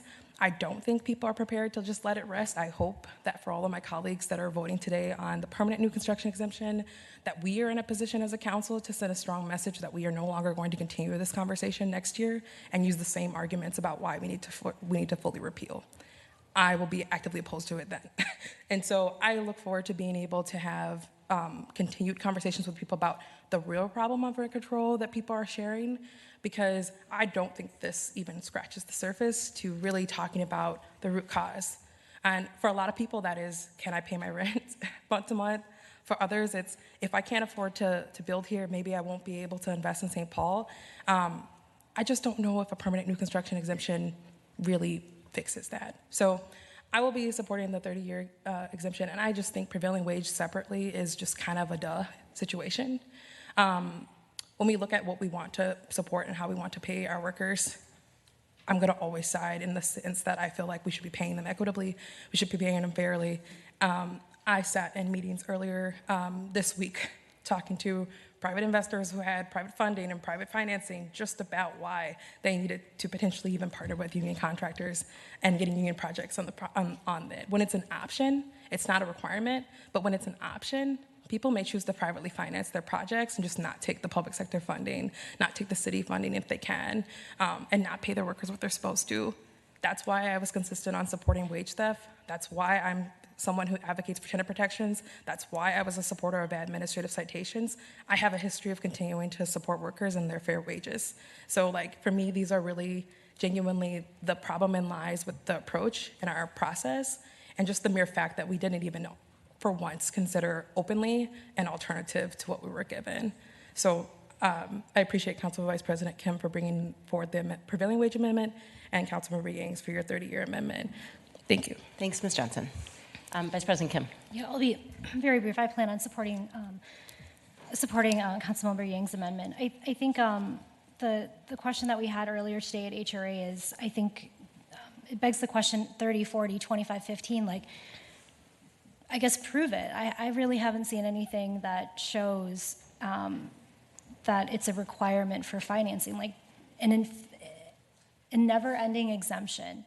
Your financing will expire and we will still have a different housing market. We will still have different financing options. We will still have a very different, the landscape will constantly change. And so we have to make decisions now based on what the information that we have. And I have yet to see any proof that shows, I guess, the burden of the truth that demonstrates that developers are unable to make the plan work based on like an unlimited exemption to all of this. So I'm skeptical, and I will just also add, initially when Councilmember Yang approached me about this amendment, I said no, because this is honestly completely like so far off the conversation that I want us to be having, which is St. Paul voters passed one of the strongest rent stabilization ordinances in the country to protect renters, to protect working class families, to protect Black and brown and immigrant folks here in our city. And even adjusting it, I think, was just a slide in the face that we cannot trust voters that vote us in to make decisions about their livelihood and their ability to house their families. Given more thought, being a single no for everything is not always the most useful, and what I'm offering, why I'm supporting the amendment today is because while I have sort of similar criticisms as I know Councilmember Yang does as well, it's offering a harm reduction opportunity for us to revisit it. An unlimited approach gives no cap at all for us to revisit. And so it's to name that this is not even the conversation that I want to be having around the value that we place on our renters. We're a majority city of renters. We heard that time and time again. I will be supporting the amendment, and I still remain critical of the data that we have yet to see. And in addition, the last thing is we had a really great presentation from the Alliance, and there's nothing that correlates rent stabilization that quells development. Cities that don't have rent stabilization have very similar development trends as we do, and actually we're doing better than some, and we have rent stabilization. But the data that I actually really want to see is how is rent stabilization actually working for renters? How are they feeling when they're able to afford food a little bit easier that month, that year, when they find a good landlord that's willing to adjust to their needs? So I want to see that data, and I also would be really interested in seeing the data of how many times we actually offer exemptions. Right now, what is our rate of exemption? Can anyone tell me? For the number of applications that we receive at the city for rent stabilization, what percent of those applications are exempted? So I will end there, and I have more to say for the other one, but I'm looking forward to supporting this amendment. Thanks, Vice President. Other comments, Mr. Pravratsky. Thank you, President Naker. First, I will just say, it is our job as council members to ask for the information from departments. It's our job as council members to suggest, bring up, create spaces to talk about ideas that we want brought forward. So I will just name, any one of us can convene a space. We can hold an event. We can talk to our colleagues. We can ask departments for information. I just want to state that it's on all of us to do that work day in and day out. And I appreciate the fact that people feel boxed in by the process. There's no one that feels more boxed in by this process than me, starting 4 weeks ago and voting on this today. So I both acknowledge and share the level of frustration of the pace and the confined nature of what we're supposed to decide, but I also just want to name all of us have the responsibility to sort of raise those conversations and work with each other when we want something different to be happening. So I will just name that. This decision is the hardest of the day for me, only because I think in a vacuum there would be a lot of logic to pursue something like this. I do think for me all of the decisions today are unbelievably tight and unbelievably frustrating. I'll be voting no mostly because as much as we talk about the opportunity this would provide to continue talking about this, to have more opportunity to have this be on the table, I'm just as frustrated as having to have this fight and this conversation every single year, year after year after year, and the drain it puts on community members, the drain it puts on city staff, the drain it puts on our partner organizations, the drain it puts on our general political oxygen in the city to have the energy to try and pursue housing solutions bigger than this. We're ultimately talking about how to regulate privately financed properties when we could be talking about how to leverage our public funds more directly, how to make changes that are giving tenants the opportunity to purchase, all of these different things. So I very, very much appreciate the way Councilmember Yang has approached this. She has directly spoken with me. She has raised this issue. And it's a tough decision, but I unfortunately will have to vote no. Thanks, Mr. Pravratsky. Other comments? We'll go to Ms. Bowie and then Ms. Yang. Ms. Bowie. Well, thank you. I really appreciate your words, Councilmember Pravratsky, about just like the frustration around this. I do have to say, like, I wholeheartedly appreciate everyone who came out, and I do appreciate the question that was asked around who was in the room, who was represented in this conversation, and seeing that we do not have a balance of renters, a balance of those who have been impacted by this. And I just think, oftenly, as my role as a council member is to remember those conversations that's on the doors, remember what voters, whether people voted for me or not, what the residents of Ward 1 care about. And time again, I have heard from individuals in my ward requesting for a full repeal of the rent stabilization.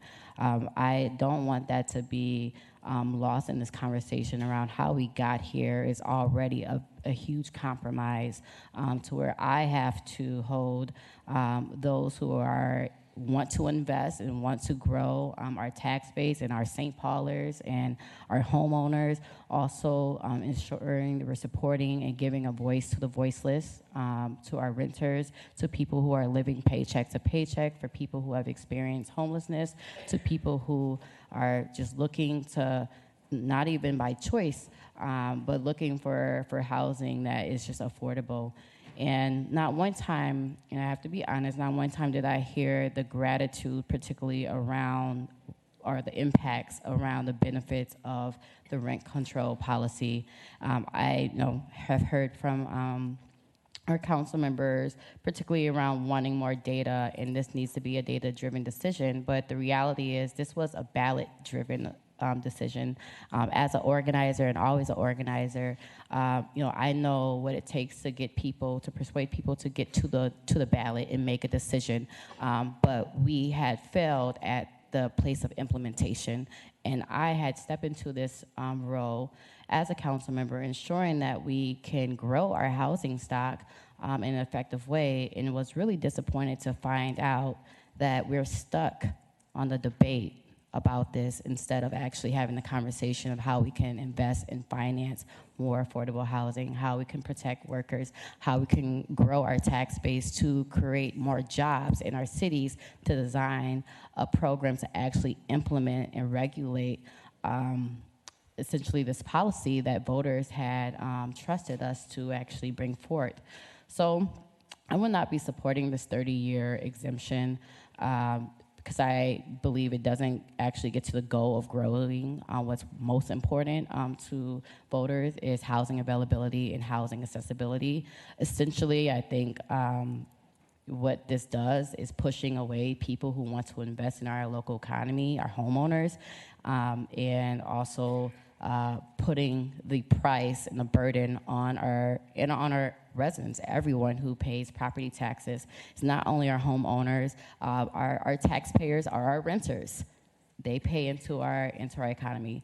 And we have got to a point where we can measure the loss and the economic devastation it has caused to us, but we have not been able to measure the benefits to the families. I know, by saying that we want to see data, I was proud to vote last year on investing $100,000 into conducting a study. I am overly eager for us to invest in that study to actually, look and evaluate the impacts of this. But I don't think a 30-year exemption will rectify the issues that my residents have been facing.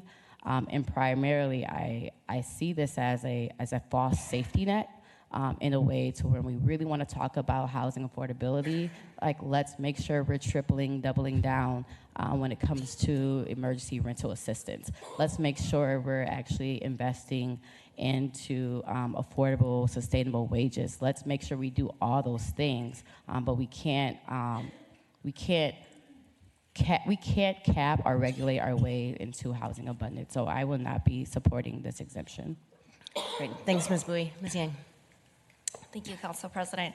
I will make a few comments here. First, I really appreciate just hearing from everybody, and Councilmember Prawatsky, to your point about we as council members have a role in asking questions, getting information. I think you're saying that in response to the multiple comments made at the table here around we need more data. And I want to be really clear, those asks have been made by council members, including our former council president, Mitra Jalali, when she was still here. I mentioned in my statements earlier, we've yet to see that information. And Councilmember Bowie, I'm really glad you brought up the $100K that the council secured on our own initiative for a study for rent stabilization, because we haven't been getting that data, and that's an achievement and also a win from the council here that I'm really proud of. And I also want to name that study is something that hasn't been brought to life yet. It's still something that is being crafted right now. So part of me is, as a budget chair and also a council member, a colleague of everybody here, I'm feeling like, goodness, we should just stop wasting each other's time. If this is something that we really cared about, we need to follow through with it and actually put in the work and, make that study happen, get the information that we need, and use that as the data needed for us to make changes to policies, instead of just basing policy decisions off of rhetoric, off of fear-mongering rhetoric, especially in our communities here. And you've all heard me say the term bad policy making a couple of times today already, and I truly believe that we are in a position where we are headed that way with the rent stabilization. But I'm very supportive of that study overall and would want to make sure that we see that come into fruition. I mean, you mentioned affordable wages. I hope that you will be a supporter of the prevailing wage amendment that is being brought forward by Councilmember Kim then, because that is, Council Vice President Kim, because that is essentially what that amendment is all about. And we know that when we are supporting workers to be able to make living wages, we can support them in being able to afford rent and have a home over their head too. So those are the things I wanted to just name, and I am ready to bring this to a vote if folks are too.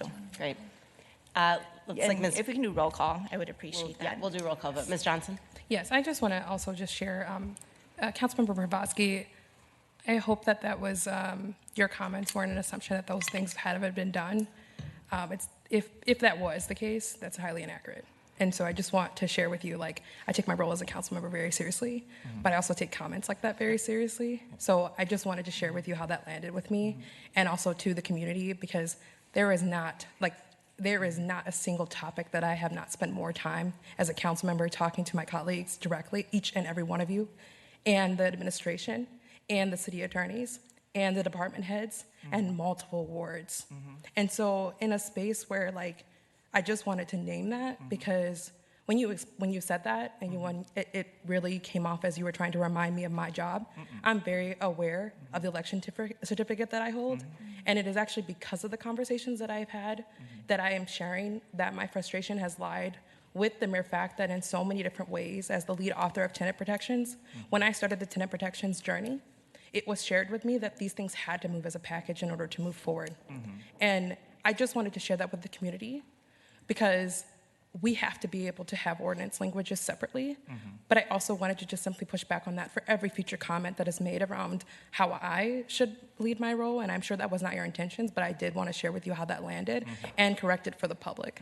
Thank you so much. Thanks. Mr. Pravatsky. Yeah, Council President Naker, Councilmember Johnson, and even to Councilmember Yang, that wasn't the intention of my statement. The statement was specific to the question of when amendments get raised or are part of the conversation, and specific to the point of how many cases get suggested versus appealed. That was stated in our public meeting 5 days ago. We asked DSI and they publicly stated it. That was the nature of my immediate reaction of, these are questions we can ask, and they've been stated to the public within the last several days. And when amendments get formally proposed and shopped to each other, those are the two details I'm speaking to. Those are our responsibilities as council members, to your point, Councilmember Johnson, of if I wanted to amend this today, I would have taken it very seriously how and when I approach it. And that's why I wanted to give such direct credit to Councilmember Yang for her directly reaching out to me twice about the proposed amendment. Even within this incredibly tight timeline, she took that very seriously, and I was naming that as a point of respect. But to the point of just how amendments are brought up and whether we're allowed to or not, is up to us and how we bring them and how we work them. And then even to the department question, a member of the public, as you remember, Councilmember Johnson, a member of the public asked, how many appeal requests do we get and how many have gone through? And we got those detailed answers within 2 seconds. All right, thank you so much for the conversation. I heard the author of the amendment ask us to take a vote, so we'll do that now with a roll call. Councilmember Pravatsky? No. Yang? Aye. Bowie? No. Johnson? Aye. Jost? No. Kim? Yes. Council President Naker? No. There being 3 in favor and 4 opposed, those opposed being Pravatsky, Bowie, Jost, and Council President Naker, the amendment is not approved. We'll go now to Ms. Vice President Kim for introduction of her amendment. Yep. So we heard the testimony. I'm very appreciative of everyone that came out. Speaking of timeline and just crunchiness of process, like we really pushed this through together to make it happen to come to the table. It's something that has been in the works for at least 2.5 years. There were moments where I felt like this could see the light of day, moments that it can't, and I really appreciate my colleagues and their assistance in making sure that all amendments could be considered at this time, kind of recognizing that this feels like kind of the one shot, the one opportunity that we're going to have to bring this forward. This work has been years in the making, for sure. The previous council and this current council, I'm really proud to be bringing it forward today. I think just to offer a small preamble, and then I'll save my comments for the discussion, but prevailing wage just really guarantees workers will receive their fair wages and benefits and serve as a strong labor protection tool. We continue to add more tools to our toolbox every single year to think about how the ways that we're protecting renters, protecting workers. And while I recognize that the timing of this and my planned absences and the appointment of new folks doesn't align all the time with scheduling. However, what I would love to urge my colleagues today is to vote based on its merits. Every amendment deserves an opportunity to be seen, and while I do hear that there is clunkiness in process, there are strong merits to this amendment, and I urge my council members to consider. So I'd make a motion, and I'll save my comments for the discussion. So I'll make a motion to approve the amendment, prevailing wage, the A2 amendment. Thanks, Vice President. And I'll just jump in here because I missed my opportunity last time and it felt like it wasn't the right moment. I want to, first of all, again, thank everyone around this table for the hard work on all of the amendments, everything that we brought forward, and for the both passionate and honest conversation that we have around this table that frankly is a departure from the way that I was used to the council operating before we had this new council. And so I'm grateful. I think we're having really honest, open conversation that is sometimes hard, and I'm grateful to all of you for that. I will just say about both this amendment and the previous one, I am looking at this policy issue from the lens of the fact that we are in a housing crisis, and it is a matter of urgency. And I know that that is a view that is shared by many of the people who came here tonight. If there's one thing that unites everybody here, it's that we need more housing. If we don't have enough housing, we don't have choice, we don't have jobs in many cases, and we certainly don't have equity. And I believe that in this particular moment, which I do think is different from last year, the year before that, we need to send a strong, clear, and unequivocal signal that we are open for development. And like it or not, and I don't really like it, we need investment beyond the local investment. We need investment from folks who are outside of our community in order to build at the level that we need for our community. So to the point about lack of data, I don't think there's clear data on the 30 years. I don't even know if the point-in-time exemption is going to go far enough, to be honest. But I feel like I need to do in this role everything I possibly can to help make that housing happen, even if it's not popular. And so that is why I'm coming to this table prepared to support the original version of this amendment. So I will now stop talking and open up space for everybody else. Ms. Jost.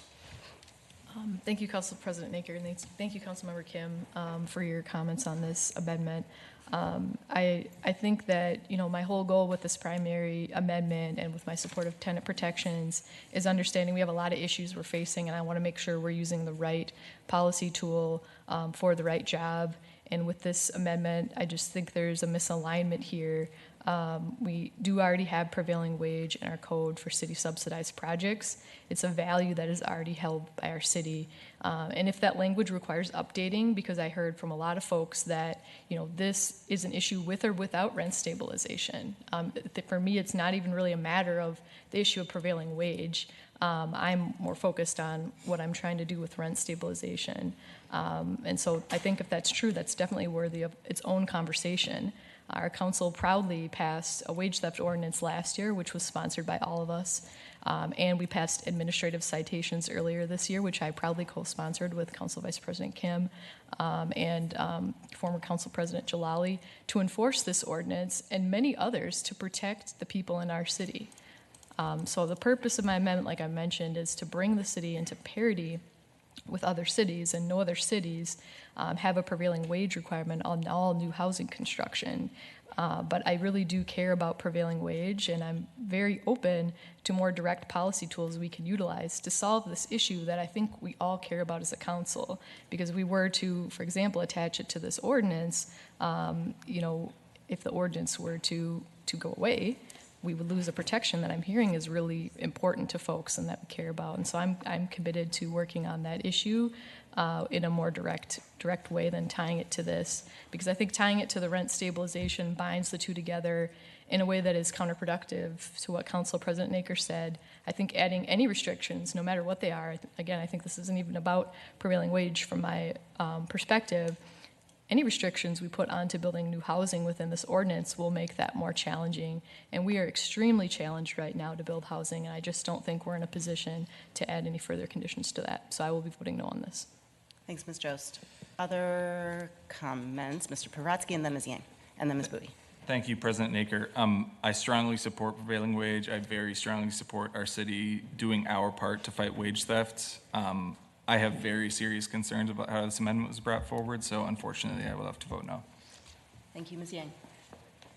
Thanks, Council President. I am supportive of this amendment here. Thank you, Council Vice President, for bringing this forward. And I know you've been in communication with so many of our union leaders, especially Layuna, who's in the room here today, and who has been leading the charge on this too. And this is, I feel really similar to this. Well, let me just say, this is not something new, all right? We've had this conversation for, I would say, almost 3 years now. Some of you who were on the campaign trail, you've even heard about this, made commitments on your end. It sounds like, for the most part, folks were committed to supporting this. I mean, I know at one point, the former council that I served with, there was, if I remember correctly, unanimous support for it. I think that, for me, when I think about just overall some of the comments I'm hearing at the table, like, it is, as a colleague of the council members here, council members who I know are have been huge and strong labor champions, been supportive of prevailing wage, and even other initiatives related to wages, preventing wage theft. Like, these are issues that you all have championed and led on. And so it is appalling to me to hear that there is opposition to it, because, even with the last testifier from Widener, what I clearly heard from them is they're going to be abiding by a prevailing wage in their project. You're clearly hearing from a pending project right now where a developer is like, yeah, this is something that we are going to be doing. It doesn't sound like we have opposition to it. What I think is so important about this amendment here is that this is going to be, one, so important for us to have, because if there were a developer who didn't want to comply with it, well, they wouldn't be getting exemptions for rent stabilization, and that is really important. Also, two, I've been at the table here so many times where I've heard from many of you all as colleagues, we want the bad actors out of our city. We want the folks who are going to come here, do good, be partners, and develop in our communities, and also be collaborative. And I'm strongly in favor of that too, and have been even raising that demand and also stance that I have. And so if this is a way for us to get those bad actors out, great, I'm all for it. And for the good ones, we'll line up. We would want to do work with you. And so it is, to me, so important that, just to name that and ground folks in that, because what I'm seeing here is clearly a misalignment. I think one of you mentioned that this amendment is a misalignment. Actually, the misalignment here is the stance that I'm hearing from some of you who are in opposition to this. I will be voting in support of this amendment. Thanks, Ms. Yang. Ms. Bowie. Thank you, Council President. So I just want to share that, I am a strong supporter of worker protections, which is why I advocated for wage theft. It actually not only was part of my platform, but I also championed at the state level for expanding the AG's office and the county attorney's office, particularly to prosecute people who do commit wage theft, and why I'm a strong proponent of strengthening our admin citations to have an equitable tool. So this is never a question around like my support and backing behind protecting workers and making sure that people do have fair wages. But what was mentioned today, like I went in today, prepared today with the goals of how we can actually increase our housing supply and how we can remove barriers to making sure we're building affordable housing at an affordable rate. This policy, how it came about, I think, kind of in a way frames renters against homeowners and frames housing developers against construction workers. And I think it overly simplifies the challenges and doesn't really address the root cause of affordability.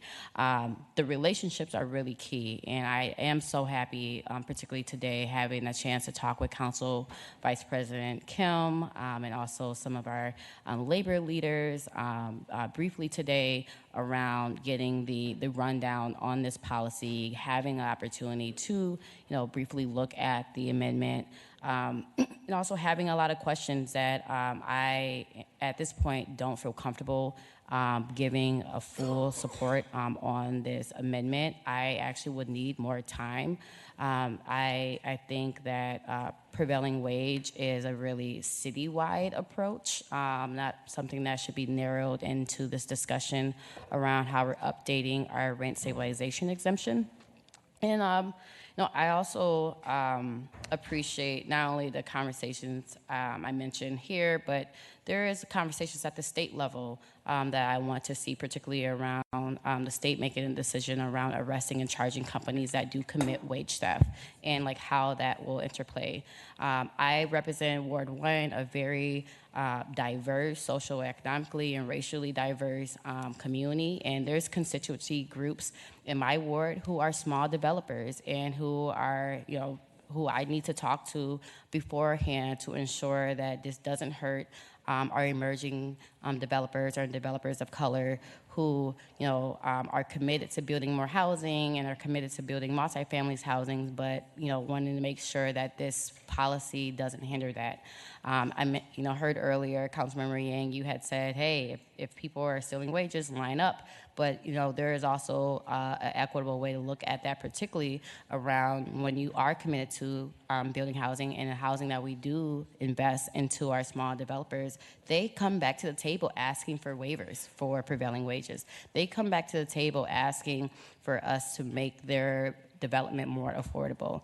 And I am someone who represents a neighborhood that takes great pride in African American communities and Hmong communities that build their homes, build their businesses, creating a legacy of building community wealth.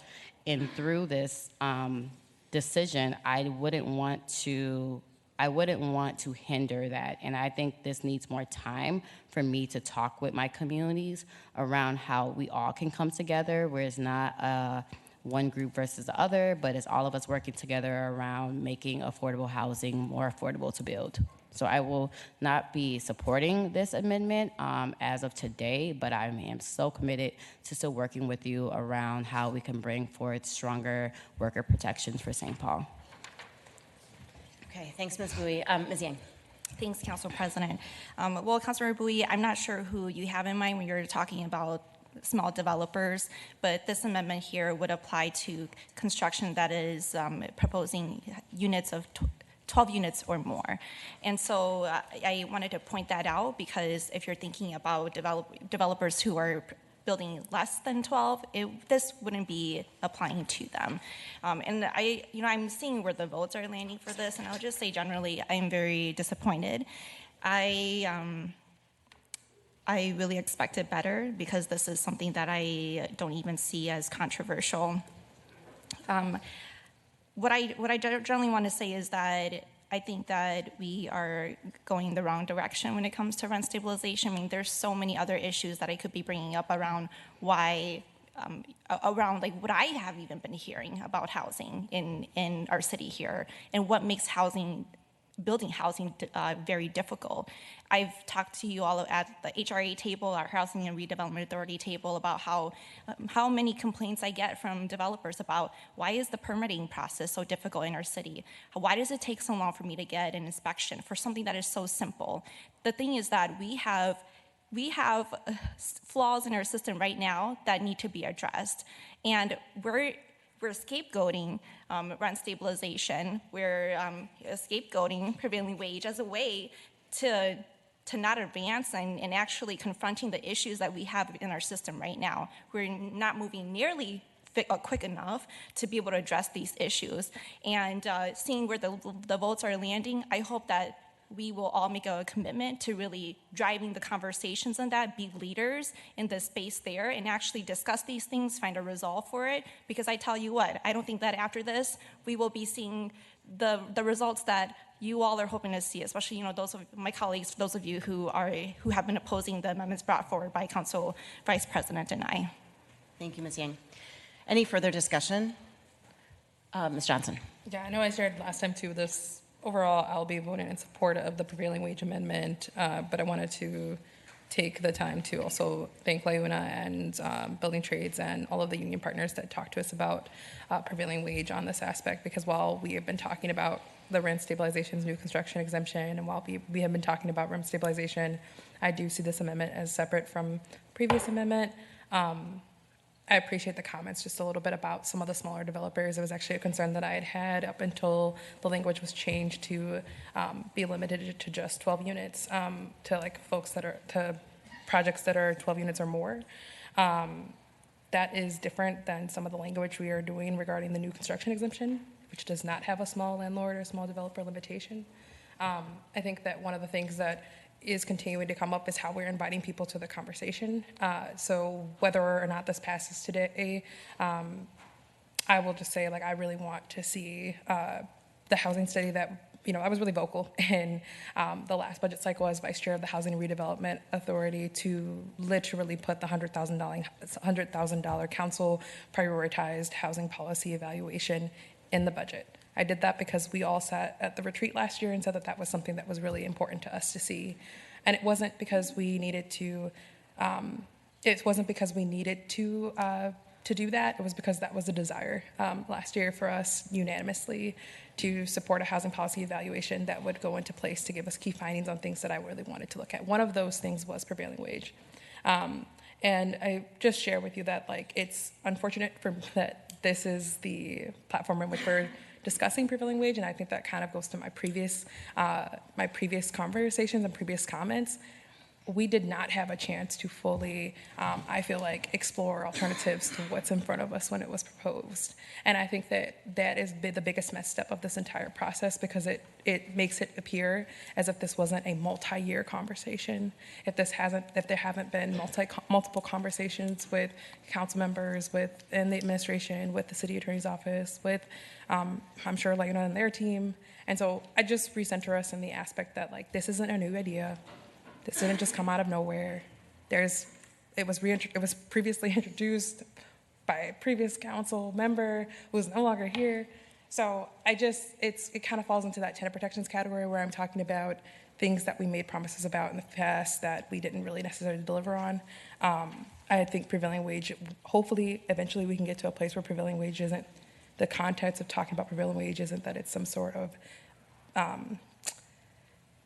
barrier to future construction, because the reality is, like, the way that the cost of living is continuing to increase, at some point prevailing wage is going to be what's acceptable in order to keep individuals, to keep our St. Paul residents in their homes.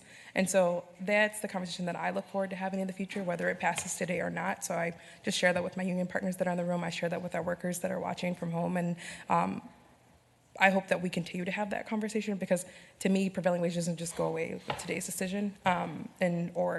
But I've continued to be a steadfast supporter of prevailing wage, and I was on record with doing that. I had several labor supporters because of it, and I'm a daughter of a union father, and so I will be supporting prevailing wage on pretty much any projects that I look forward to seeing happen through the city. So, great. Thank you. Thank you, Chair Johnson. Vice President Kim, and then I think if folks are okay, I'd like to move to a vote. Yeah, I know so. So I'll be just very brief. This vote that's happening is a pro-worker, pro-labor vote, and prevailing wage amendment is a pro-worker vote. It's a pro-worker amendment, and the City of St. Paul should stand for workers and organized labor. The St. Paul Regional Labor Federation unanimously adopted a resolution of support for this amendment. The St. Paul Building Trades are here. SEIU sent a letter, hopefully all of you saw it, and it was attached to the record. Prevailing wages are living wages for our construction workers, and the workers who build the housing in St. Paul should be able to afford the housing in St. Paul. Construction workers are among the most vulnerable to wage theft and labor violations. Our migrant workers are particularly vulnerable and are likelier to feel dissuaded from filing wage theft complaints. The current federal government's immigration policies will only make it more difficult for migrant workers to file labor theft or labor violations. Prevailing wage protects workers, provides livable wages, safer working conditions, and reduces income inequalities. And earlier this year, we passed the wage theft ordinance. But again, I stand on this opinion, but do you know what's even better than having a mechanism to punish wage theft? And I believe the response is the vote that we will take today. It's having prevailing wage. Prevailing wage is just another tool, again, in our toolbox that addresses wage theft, misclassification, fraud, and exploitation in the construction industry. Wage theft is a problem that hurts workers, law-abiding employers, and is a social safety net for St. Paul taxpayers. Requiring prevailing wage will help good contractors, just like Ryan, just like Widener,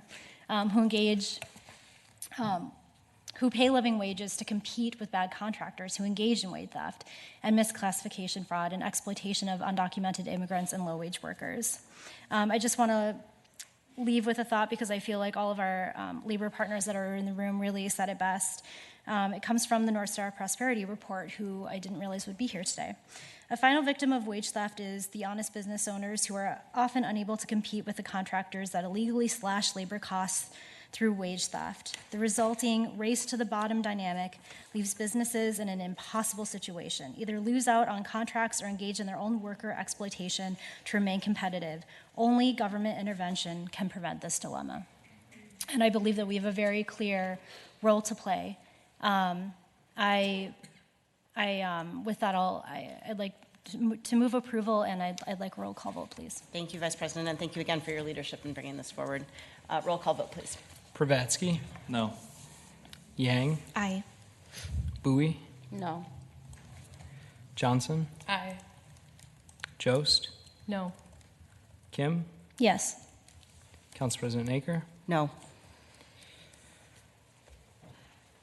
3 in favor and 4 opposed. Those being opposed being Pravatsky, Bowie, Jost, and Council President Naker. The A2 amendment is not approved. All right, and that brings us to the end of the amendments that are being offered. It leaves us with the ordinance in its original form. I would look to Ms. Jost as the chief author for any brief comments, and we can take a vote. Thank you, Council President Naker. Thank you, everyone. Thank you, everyone that's still here. I would just like to close by just a bigger statement about the rent stabilization ordinance and really what we actually started our day with from the Fair Housing Resolution.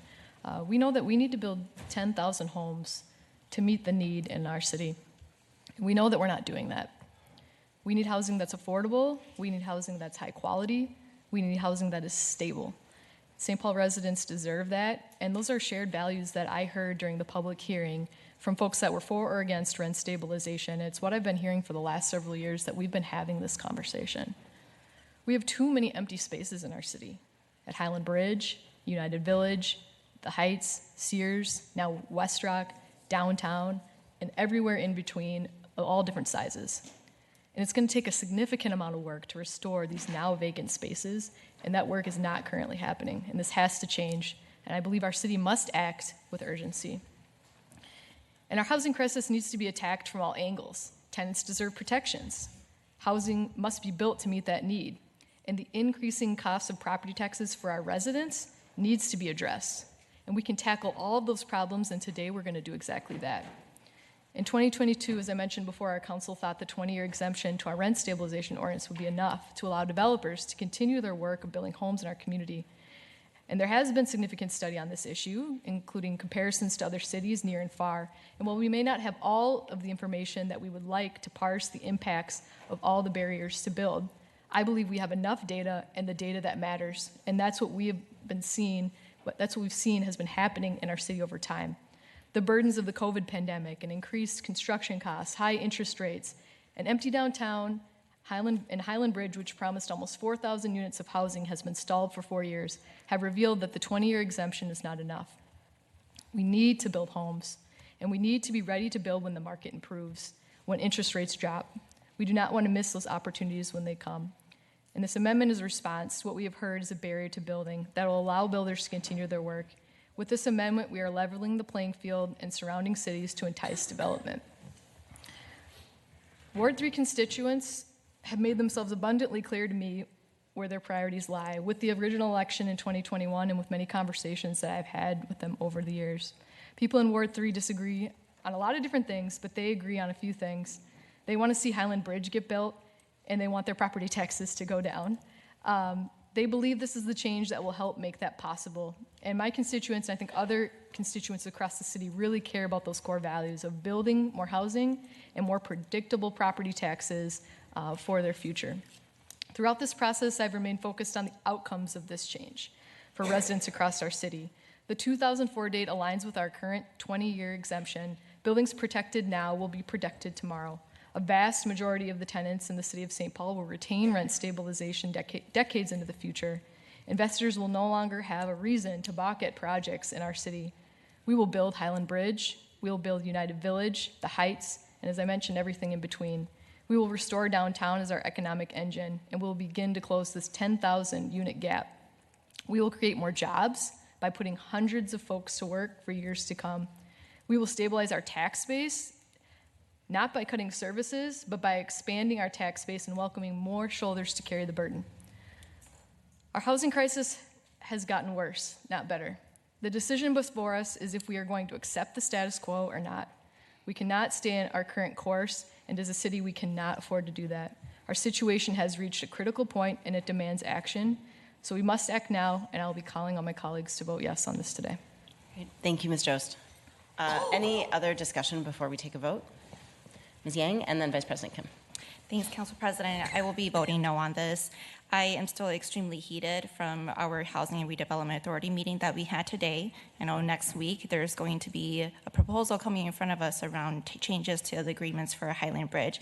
To me, this is not just about Highland Bridge. It's about not just even about development, but it's about policies that make sense, that are informed by community, that also are informed by data too, and just really are at the heart of it. Equity is what is centered, and to me that's really important. As somebody who is dedicated to fighting poverty, as somebody who grew up in poverty myself too, I just want to name that, when I think back to the HRA meeting today, I hope that it is an issue and that it is problematic too to the rest of you, that these agreements coming before us were already crafted in a way, in a scenario where we approved the amendment brought forward by you today, Councilmember Jost.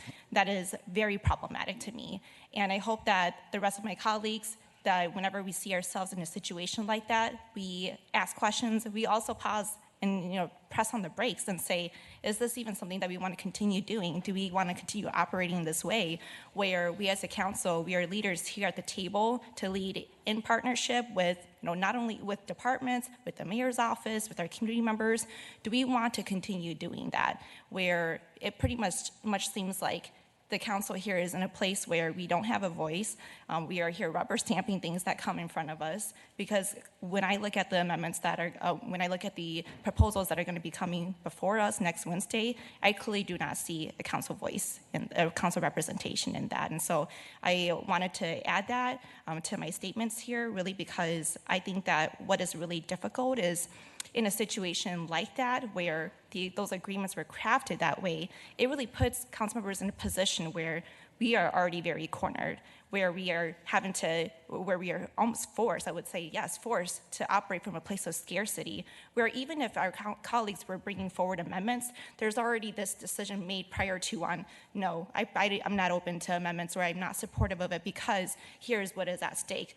Well, what is problematic to me is that we have never even had that conversation, not in public, not even in private either, about the options that are on the table for us, nor really stepping into our roles as leaders in the city here. And again, I hope that we all do better. Thanks, Ms. Yang. Vice President. I'll be brief, and unusually so I have written comments. Again, I just want to bring us back to the conversation that I wish we were having, but around what voters passed in terms of the rent stabilization ordinance. And their mandate for the city was very clear. Housing costs were unsustainable, and they remain so today. In a city where half of the residents are renters and largely working class, more and more families are becoming cost burdened. There's no evidence or guarantee that permanently exempting new construction will lead to more development or even lead to more affordable housing, as was reported by the Alliance, whose mission is to create a more just world, and they gave us a lot of data. I'm saddened because renters are again being marginalized. We are witnessing Congress and the federal government's threat to millions of working class families by defunding critical programs like Medicaid, Section 8 vouchers, and Social Security benefits. Housing is a human right in St. Paul, and it's time to stand with renters, working class families, and ensure that families can actually live and afford to be here. Thank you, Vice President. Any other comments, Mr. Pravetsky? Thank you, President Naker. Thank you to Councilmember Jost and to all the city staff who have helped shepherd this conversation. As everyone can see, any policy of this kind is complicated and stressful to work on. I appreciate all that's gone into it.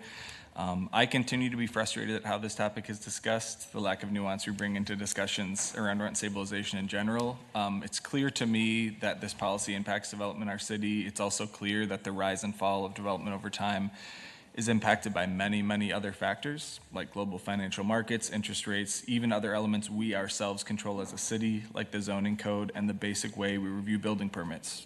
I don't expect this vote today to magically unlock development on all our vacant lots overnight. I don't expect it to, on its own, spur the redevelopment of every site downtown or even in my ward. And I don't expect it to make up for the uncertainty brought by the national chaos we are currently experiencing. But at some point, when the conditions from all those factors are right, we will have the chance to add many more desperately needed homes in my ward and across St. Paul. And I do believe this change today will play a small part in ensuring we're able to add those homes, those neighbors, and the neighborhood vibrancy they bring with them. If we continue to also improve our zoning code, our permit review processes, and the way we engage the community in those development conversations. This is a difficult issue. I don't believe any of the options discussed today are perfect. I'd prefer we were talking about investing our public dollars in social housing, updating our zoning code to dramatically increase the ability to add homes and businesses to all of our wards, and spurring neighborhood vibrancy by giving folks easier ways to move throughout our neighborhoods. But if we're going to add the urgently needed homes and investment, and because we are also adding much needed tenant protections today, I believe this change makes sense, and I desperately want our city to move beyond this year after year fight when there are so many other strategies we need to be proactively pursuing. I'll be voting yes. Thanks, Mr. Pravetsky. And I just want to say to that point and to those that others have made, we can do more than one thing. I think there have been a number of issues raised tonight with which I completely agree. The many issues within our own permitting processes, the need for the housing study of rent stabilization, the need to think about innovative models like social housing. I mean, all of those things are things that we have talked about and can do and are going to do. So I just want to make sure that this one vote doesn't preclude all of those other things as well. I think Ms. Johnson, then Ms. Bowie, and then we will move to a vote. Okay, thank you. I just wanted to share, from the jump of the conversation, I've had many conversations with each of my colleagues and with the community members about it, and I just want to share a space of really just sharing with you all that I definitely understand kind of where folks are landing and some of the rationale as to why. I hear very strongly where folks are looking, and I spent more time just kind of listening as folks were speaking, and there's a lot of things in it that I agree with. One one of the unique places that I get to be in this situation is really being able to be intentional about uplifting the voice of my ward at this time. And I have had many conversations surrounding tenant protections and rent stabilization over the last year and a half, but for sure, since the overall announcement of this exemption, I was very intentional, especially around the outreach and the community engagement.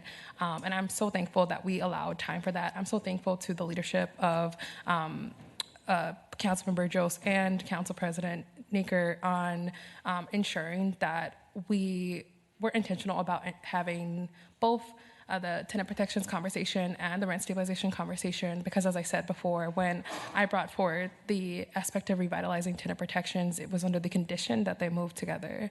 And I also recognize that this could have moved forward without tenant protections and the conversation had it not been for the collaboration in that sense. And so I want to be able to name that, make space for that, and share that in both cases, to me, this is where the will of the council will lie. At the same time, for me, I did not receive a lot of Ward 7 support from residents around the new construction exemption. I did not have individuals calling me and begging for the support for the permanent new exemption from my ward. When I would go to my ward conversations and my East Side conversations, what came up to me was a lot of emphasis on the what has been more universal and I guess unanimously approved was the tenant protections and the safer housing policies that were created before. And so I know I've had the chance to at least share with you all how over time, as I've had a chance to learn from and hear from more people, it remains unclear to me that I think the permanent exemption is a bit of a jump. And I think the slight misstep here is that I think we could have done better in involving renters in the conversation. And because we are not adding prevailing wage to this amendment, because we didn't even, we weren't allowing room for that. And it's not the only reason, because I know that some of the same folks advocating for prevailing wage are also advocating for this exemption. But I go back to, it's really important for me in all policy discussions that we at least all entertain and fully consider alternatives. And I just didn't feel like we did that in this case. I think we kind of jumped to this as the solution. And so I will be voting no today, but I also see and hear from the support. And it's mostly because right now my vote is not needed for this to pass today. I can actually vote in alignment with people in my ward, and I don't have to support this today, so I'm not going to. Thanks, Ms. Johnson. Ms. Bowie. Thank you. Okay, last but not least, I know I really, truly appreciate everything that was said. I know we don't all agree, and we all represent very diverse and unique residents of our throughout the city. I want to just share too, as I'm approaching this vote, I'm thinking really deeply about the lived experience, not only of myself, a representative of my ward, as a renter, as someone who has experienced homelessness, as someone who is now a homeowner, as someone who is also a landlord, to families who have been in and out of shelters, who have experienced when the criminal justice system, and also someone who have learned and spent hours crunching numbers on spreadsheets to make development projects happen. We all put in a lot of work and a lot of time. Really, overall, like I mentioned time and time again, the goal is to make sure we can actually build affordable housing at an affordable rate. And I just want to echo that. That is the lens. That is the goal. In the last month, I have been in conversations with my community members, particularly thinking more broadly around our housing development and our economic crisis and our housing crisis. And I have been reading a book that some people may be familiar with, Ezra Klein's book called Abundance. And it talks about the barriers to building mass housing at scale. And also some of those barriers stems from failed government policies that try to regulate their way into more development. And I lead with the question, how do we create an abundance of affordable and accessible housing here in St. Paul? I really want us to approach everything that we do in that manner. How are our residents, going to ensure that they receive abundance in housing options. And I strongly believe like we will never get to abundance if we make it difficult to increase that housing supply, whether that is policy, whether that's the rhetoric, whether that is, not including certain people into this conversation. And I already had mentioned, I don't want to talk about since its passage, but I think, we've had an opportunity to not only face the music, but also grieve in the process of, the past of how we got here. But I really want to echo and remind folks that this is not the ultimate end goal. Like, we have so much more work to do, and I'm committed to that work. I also represent a ward that was one of the largest, commercial corridors now lays dormant and has lost nearly $1 billion of tax revenue that now is on the backs of property tax owners. And that gap is felt by people, whether or not they know it's coming from rent control, whether or not they know it's coming from housing development. So I really believe that this policy is not abandoning renters. It's creating a foundation for meaningful investments in housing, in stronger policies, and tenant protections. And we need a long-term strategy that incentivizes this conversation, reduces the cost, and ensures affordability for all St. Paul residents. So I appreciate all the hard work that went into it, but this is not a period. This is just a comma, because we're going to ensure that we are moving forward with conducting the study, with looking at prevailing wages, with making sure that we are banning the box and ensuring that there's not discrimination. But most importantly, looking, one of the things that I've talked about in the retreats, I'm really passionate about public options, so we can drive the market in a way to where we're not treating housing as only as a commodity, but housing is a public good. And particularly in my neighborhood, we have those examples. We have fully financed, subsidized properties that are owned by community, that are developed by community, and we have a model that we can build upon. So that's why I am continuing to remain steadfast to ensuring that we are relieving the tax base from property owners, but welcoming investment and signaling to the entire country and to the world that St. Paul is a place for you to build. St. Paul is a place for you to make sure that people have housing and have multiple options of housing. Great. Thank you, Ms. Bowie. Thanks to everyone for the robust conversation. I think we're ready to move to a vote. We'll do a roll call vote. And a vote, this is aye is for the amendment to rent stabilization, the 2004, and a vote against is against that amendment. Pravatsky. Yes. Yang. No. Bowie. Yes. Johnson. No. Jost. Yes. Kim. No. Council President Naker. Aye. 4 in favor, 3 opposed. Those being opposed, Council Members Yang, Johnson, Kim. The ordinance is adopted. I want to thank everyone for coming out for the public hearing. I know some folks will be leaving the chambers. We have more business to attend to, so I would ask people to please exit quietly and quickly if you're leaving. We're not going to take a bio break, but I did let my colleagues know if they need to step out, they should. It's been 3.5 hours that we've been sitting here. So if anyone notices any of us stepping out, that is why. And it is completely legitimate. We will now move on to the next item. Item 37 is resolution, final order approving Item 37 is resolution public hearing 25-49, final order approving the reconstruction of streets in the 2025 St. Paul Streets Program and sales tax streets projects. And this was a public hearing that was in front of us a couple of weeks ago. We laid it over until today so we could have our full quorum here. And we did keep the public hearing open to make sure that anybody who wasn't able to give testimony last time could do it today, and that one of our council members, Council Vice President Kim, could be here for that testimony as well. So this is a public hearing. If you're here to testify, come on up. You'll have 2 minutes. Start with your name, where you're coming from. Thank you for waiting. I was going to say, we should just give her a round of applause starting. Thank you for waiting. Wow.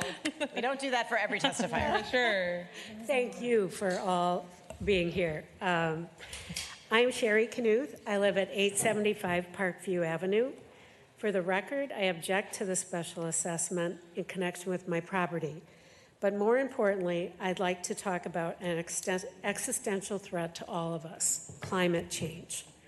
I am so disappointed to see the removal of so many trees in my neighborhood. I recognize the need to maintain our city's infrastructure, and I love the idea of making our city walkable. But in the midst of this change, you, our representatives, are supporting removal of mature trees that provide cooling shade for our whole city, our urban streets and yards. At the same time that this is happening, the city is updating its climate plan to, and I quote, enhance urban resilience. The city claims it is taking action, and I quote, to keep our city resilient in a warming world. Climate resilience is not just about reducing use of fossil fuels. It also requires caring for and preserving our natural world, which naturally processes carbon dioxide. As a retired person, I dedicate my volunteer time for acting for the sake of the earth. My church, Unity Unitarian in St. Paul, partners with Frogtown Green to plant young trees in the Summit University Avenue. I implore the city to explore new practices to preserve urban tree cover while also improving infrastructure. Street projects need to enhance climate resilience by preserving the natural cooling as well as the habitat and beauty provided by trees. Thank you. Thank you very much. And make sure to sign in and welcome up.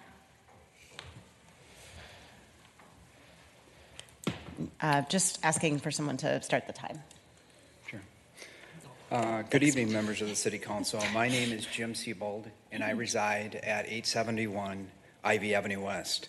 I object to the proposed assessment on my property of $12,000 for the street improvement, as it violates Minnesota Statute Section 429.051, and I hope my neighbors will join me, which limits assessments to the special benefit on my property.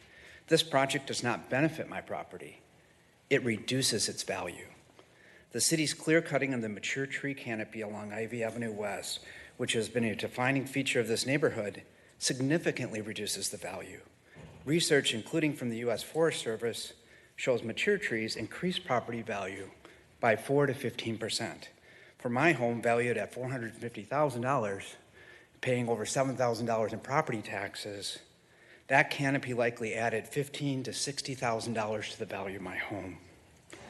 I've been in the real estate business for 37 years, and I can cite example after example after example where views, trees, many things increase and decrease value. Losing the canopy decreases my values by at least $25,000. Meanwhile, the city claims the street work justifies a $12,000 assessment. But under Section 429.051, the assessment can't exceed the net increase in market value. This project reduces value. Legally, I should owe nothing. I asked the City Council to reduce my assessment, reflecting the lack of special benefit, and to reduce the assessment for all of my neighbors who have lost this entire canopy.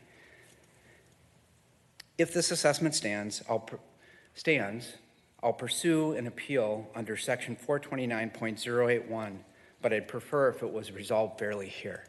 Thank you for your consideration, and I implore my neighbors to join. Thank you very much. Make sure to sign in and welcome up. Good evening. I'm Rita Amendola, and I live on Parkview next door to Sherry. And everything they said. I'm here to address the more emotional aspects of this whole situation. Pick up where I left off 2 weeks ago. But by the way, it still looks horrible on my street with all these trees gone.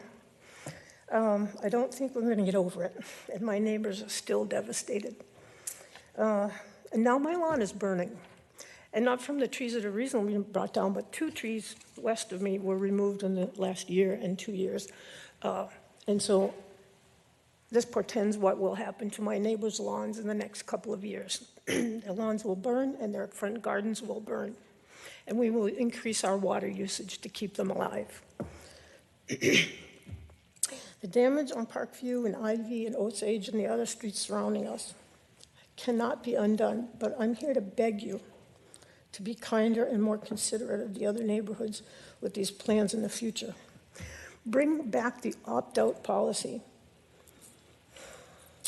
so that you can study the sidewalks situation and study whether or not you really need them in a particular street and find the alternative ways of creating walkways rather than destroying trees and causing more environmental problems. Cory Booker said in his 25-hour filibuster, you cannot lead the people if you don't love the people. So I'm asking you to have more compassion for the residents in your future plans to make St. Paul more walkable.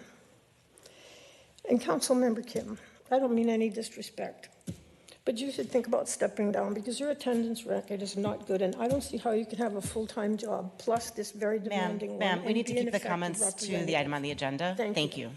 Thank you. Okay. Anyone else here to speak at the public hearing? If not, I will take a motion from Ms. Yang to close the public hearing. All in favor say aye. Aye. All opposed? 7 in favor, none opposed. The public hearing is closed. All right.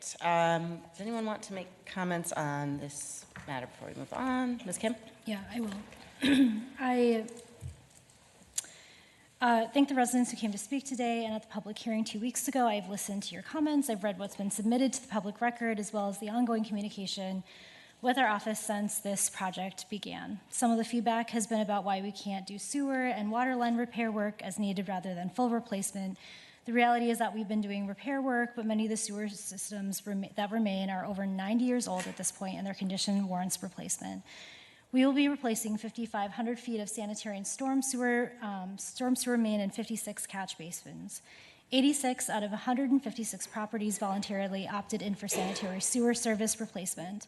We'll also be replacing 3,880 feet of water main and 55 lead water services. This work cannot be done without open trench digging.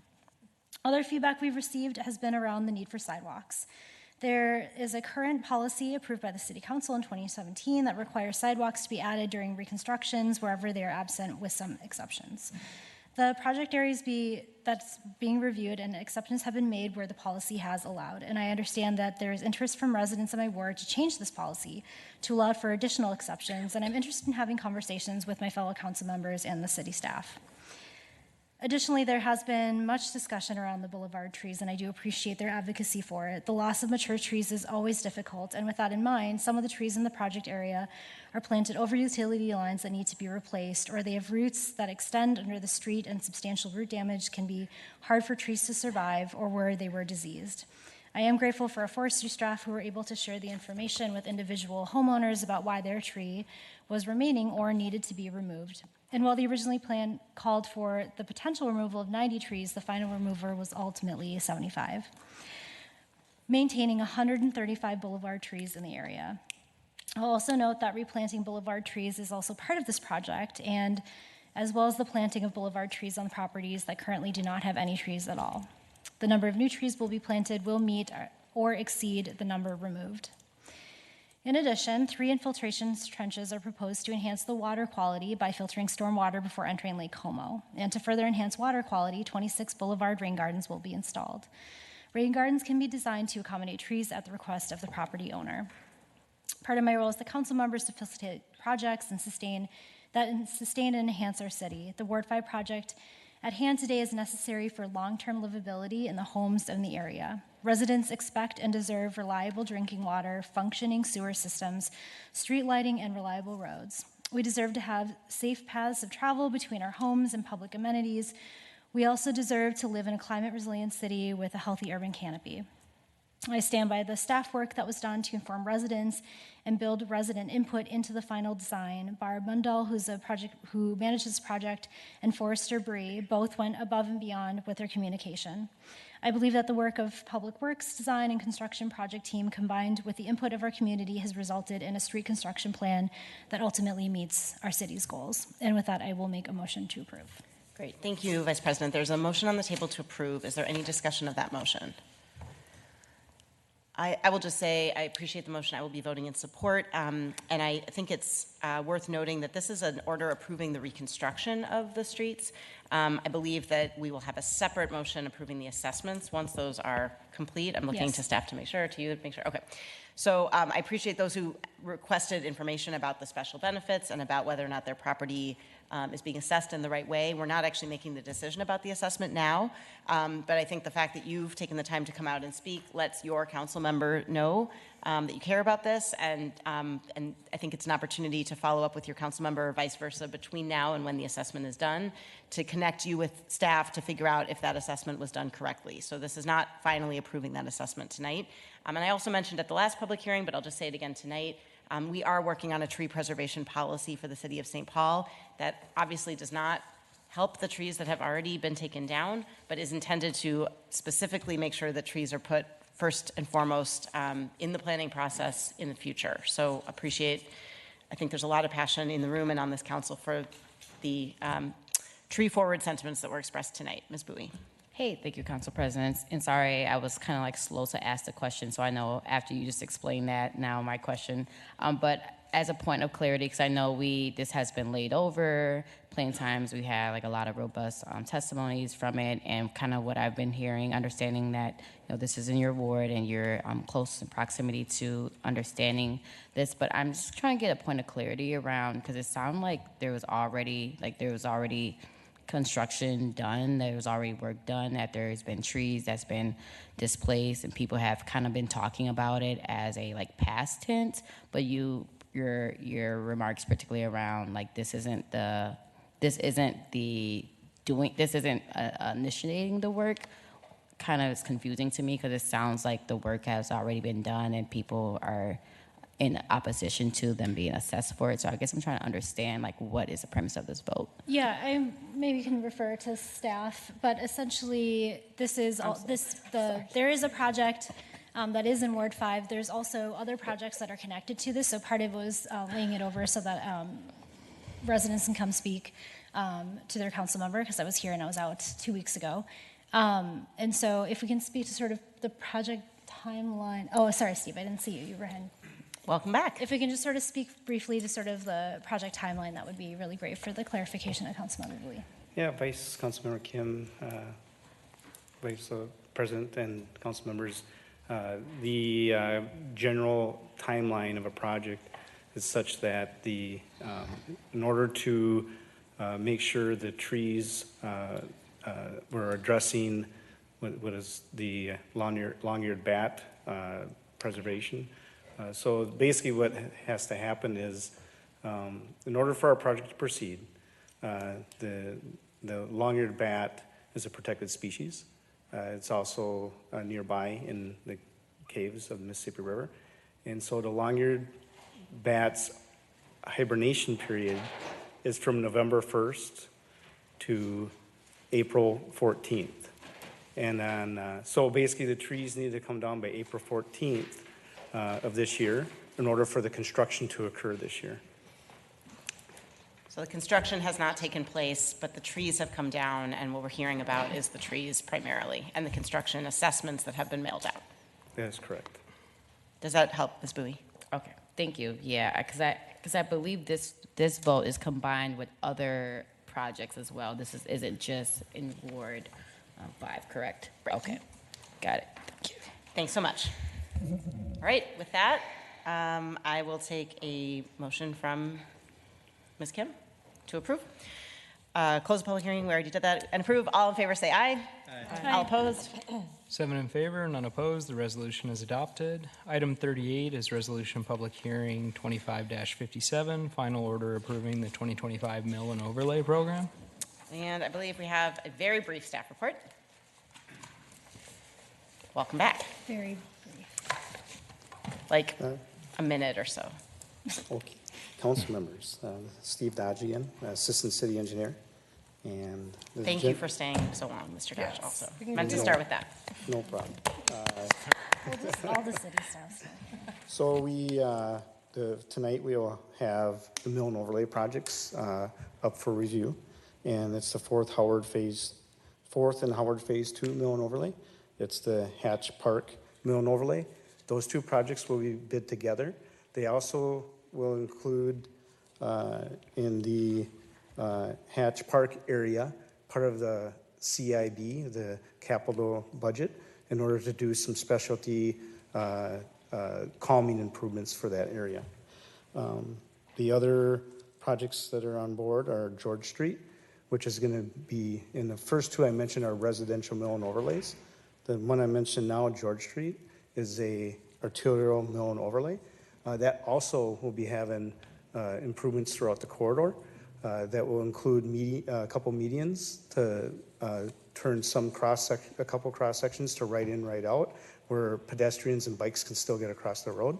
And there'll be some bump outs and at intersections in order to make it safer for pedestrians across the road. And then the last one on the list is Eustis Street. And Eustis Street is a couple properties from a county mill and overlay project that's already occurred, and it's for the assessments. Great. Thank you so much. Any questions? All right. This is a public hearing. Is there anyone here to speak on this item, number 38? Oh my God. Do not. And the flowers don't make up for it. Seeing none, I'll take a motion from Ms. Jost to close the public hearing and approve. All in favor say aye. Aye. All opposed? 7 in favor, none opposed. The public hearing is closed. And the resolution is adopted. And the resolution is adopted. What time is it? Item 39 is resolution public hearing 25-75, ratifying the assessment for replacement of lead water service line on private properties. This is a public hearing. Is there anyone here to speak on this item? Seeing none, I'll take a motion from Ms. Bowie to close the public hearing and approve. All in favor say aye. Aye. All opposed? 7 in favor, none opposed. The public hearing is closed. And the resolution is adopted. Item 40, resolution public hearing 25-76, ratifying the assessment for repair of sanitary sewer line on private properties. This is a public hearing. Is there anyone here to speak on this item? Seeing none, I'll take a motion from Mr. Pravatsky to close the public hearing and approve. All in favor say aye. Aye. All opposed? 7 in favor, none opposed. The public hearing is closed and the resolution is adopted. Item 41, resolution public hearing 25-34, approving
Dispatch, this is St. Paul Mayor Melvin Carter.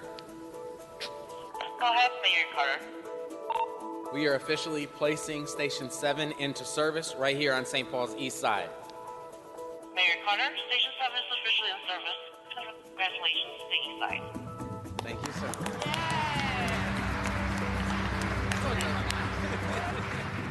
This station was not built here simply because there was land available.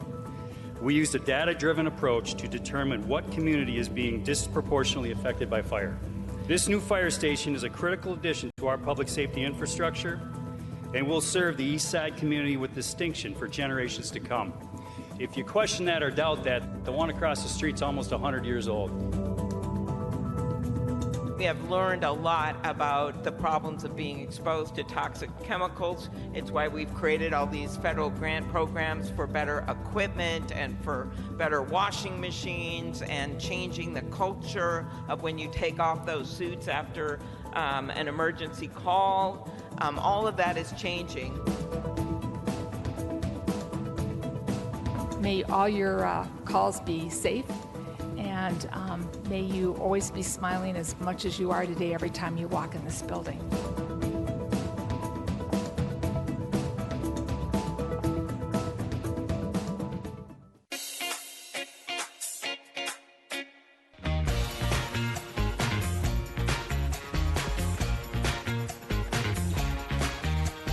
It's really important that we have family-friendly apartment buildings. I represent a ward of 50% renters, 50% homeowners, and I constantly hear families talk about the need for more safe and affordable housing.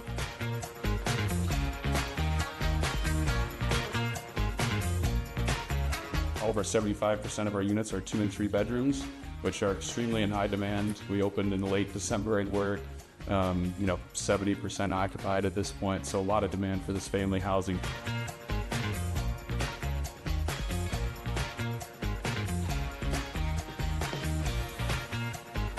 We want affordable housing in all of our communities. We want affordable housing and mixed income communities all across the city. When we come into a space that's affordable housing, and we get to see high ceilings, and we get to see fireplaces, and we get to see, top play areas, and we get to see beautiful views, and we get to see the types of amenities that feels like, oh, hey, this is the type of place that I would like to live. It just happens to be affordable for folks. 3, 2, 1. There we go.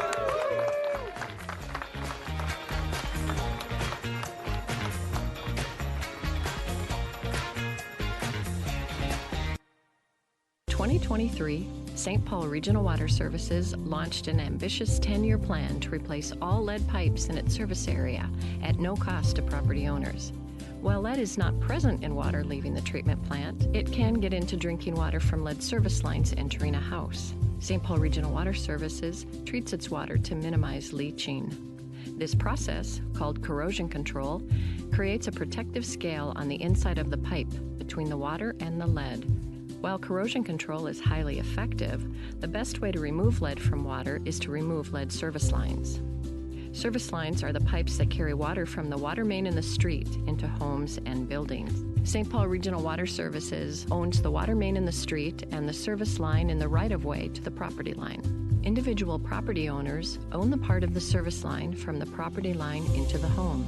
With the support of local and federal funding, St. Paul Regional Water Services plans to remove the entire service line on both the private side and the right-of-way at no cost to customers. Participation in the lead-free SPRWS program is completely voluntary, and customers are strongly encouraged to remove their lead lines when offered the opportunity. At the project start in 2023, about 26,000 lead service lines needed to be replaced within the SPRWS service area. SPRWS has set the goal of removing all these lines between 2023 and 2032. Total project costs are estimated to be about $300 million. Replacements are organized and prioritized using multiple factors, including efficiency of completing replacements during other construction projects, including water main replacements or street reconstruction. We also use census information to identify areas where the population is at a higher risk for negative health consequences of lead exposure, including children under 5 and low-income populations. Replacement decisions are made and communicated annually leading up to the construction season. In addition to lead from service lines, lead can come from home fixtures such as faucets purchased prior to 2014 or from lead solder and copper piping. There are things you can do to reduce your exposure to lead from these sources. These include letting your cold water run for 3 to 5 minutes anytime your water has been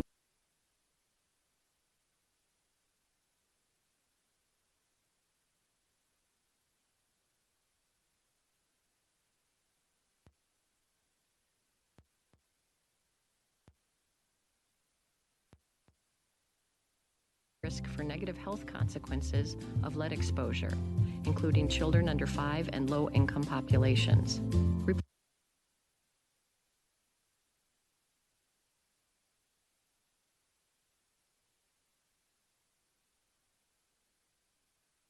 Just gonna clarify something really quick. I think it sounds like it went out at the cops item. Okay, well, let's. I asked Melanie.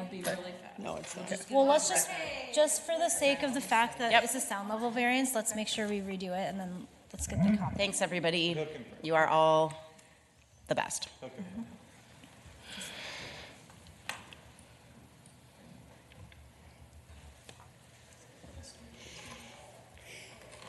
And you know what time I went to bed last night?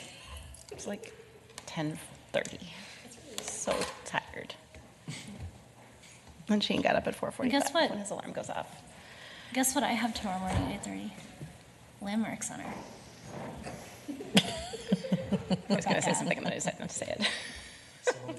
Just to be safe, Yeah. we should redo 43. Okay, Yeah. we're gonna get back together. Because Do a it's roll the call. sound level. Because it's the sound level variance one. Oh, Okay, it was everybody low. ready? Yep, Melanie we're said ready. it was done at Let's 40. go. Let's do it. Okay. Call the meeting of the St. Paul City Council back to order. Roll call. Pravatsky. Here. Yang. Here. Bowie. Here. Johnson. Here. Jost. Here. Kim. Here. Council President Naker. Here. 7 present, no one absent. Oh, right. Jay, Mr. Wilms. Yes. It was my understanding that we actually cut out item number 40. Item 40? Oh. Correct. Okay. Thank you, Melanie. Yes, thank you, my legislative aide. Shout out to her. Great. But yeah, she said that it cut after the after item number 40. Item 40. So, start at 40 or 41? Let's just do 40. Restart 40. 40, okay. Item 40 is Resolution Public Hearing 25-76, ratifying the assessment for repair of sanitary sewer line on private properties. This is a public hearing. Is there anyone here to speak on this item? Seeing none, I'll take a motion from Ms. Johnson to close the public hearing and approve. All in favor say aye. Aye. All opposed? 7 in favor, none opposed. The public hearing is closed and the resolution is adopted. Item 41 is Resolution Public Hearing 25-34, approving a lease renewal in Parkland diversion for T-Mobile Central LLC at Edgecombe Recreation Center. This is a public hearing. Is there anyone here to speak on this item? Seeing none, I'll take a motion from Ms. Jost to close the public hearing and approve. All in favor say aye. Aye. All opposed? 7 in favor, none opposed. The public hearing is closed and the resolution is adopted. Item 42 is Resolution Public Hearing 25-81, approving the applications of Wabasha Brewing Company for 2 sound level variances in order to present amplified sound for a Weekends at Wabasha Fridays in May and June event series and a Weekends at Wabasha Saturdays in May and June event series. May 9th through June 28th, 2025 at 429 Wabasha Street South, Wabasha Brewing Company. This is a public hearing. Is there anyone here to speak on this item? Seeing none, I'll take a motion from Ms. Yang to close the public hearing and approve. All in favor say aye. Aye. All opposed? 7 in favor, none opposed. The public hearing is closed and the resolution is adopted. Item 43 is Resolution Public Hearing 25-84, approving the application of One Simple Plan Clint Roberts for a sound level variance in order to present amplified sound on Thursdays, June 12th, 19th, 26th, July 10th, 17th, 24th, 31st, August 7th, 14th, and September 4th, 2025 at Mears Park, 221 5th Street East. Hope everyone's excited for Lower Town Sounds. This is a public hearing. Is there anyone here to speak on this item? Seeing none, I'll take a motion from Ms. Bowie to close the public hearing and approve. All in favor say aye. Aye. All opposed? 7 in favor, none opposed. The public hearing is closed and the resolution is adopted. Item 44 is Resolution Public Hearing 25-85, amending the financing and spending plans in the police department in the amount of $100,800 for the 2023 COPS micro grant from the Department of Justice, Office of Community Oriented Policing Services. This is a public hearing. Is there anyone here to speak on this item? Seeing none, I'll take a motion from Mr. Pravratsky to close the public hearing and approve. All in favor say aye. Aye. All opposed. 7 in favor, none opposed. The public hearing is closed and the resolution is adopted. Welcome, Ms. Mormont. Item 45 is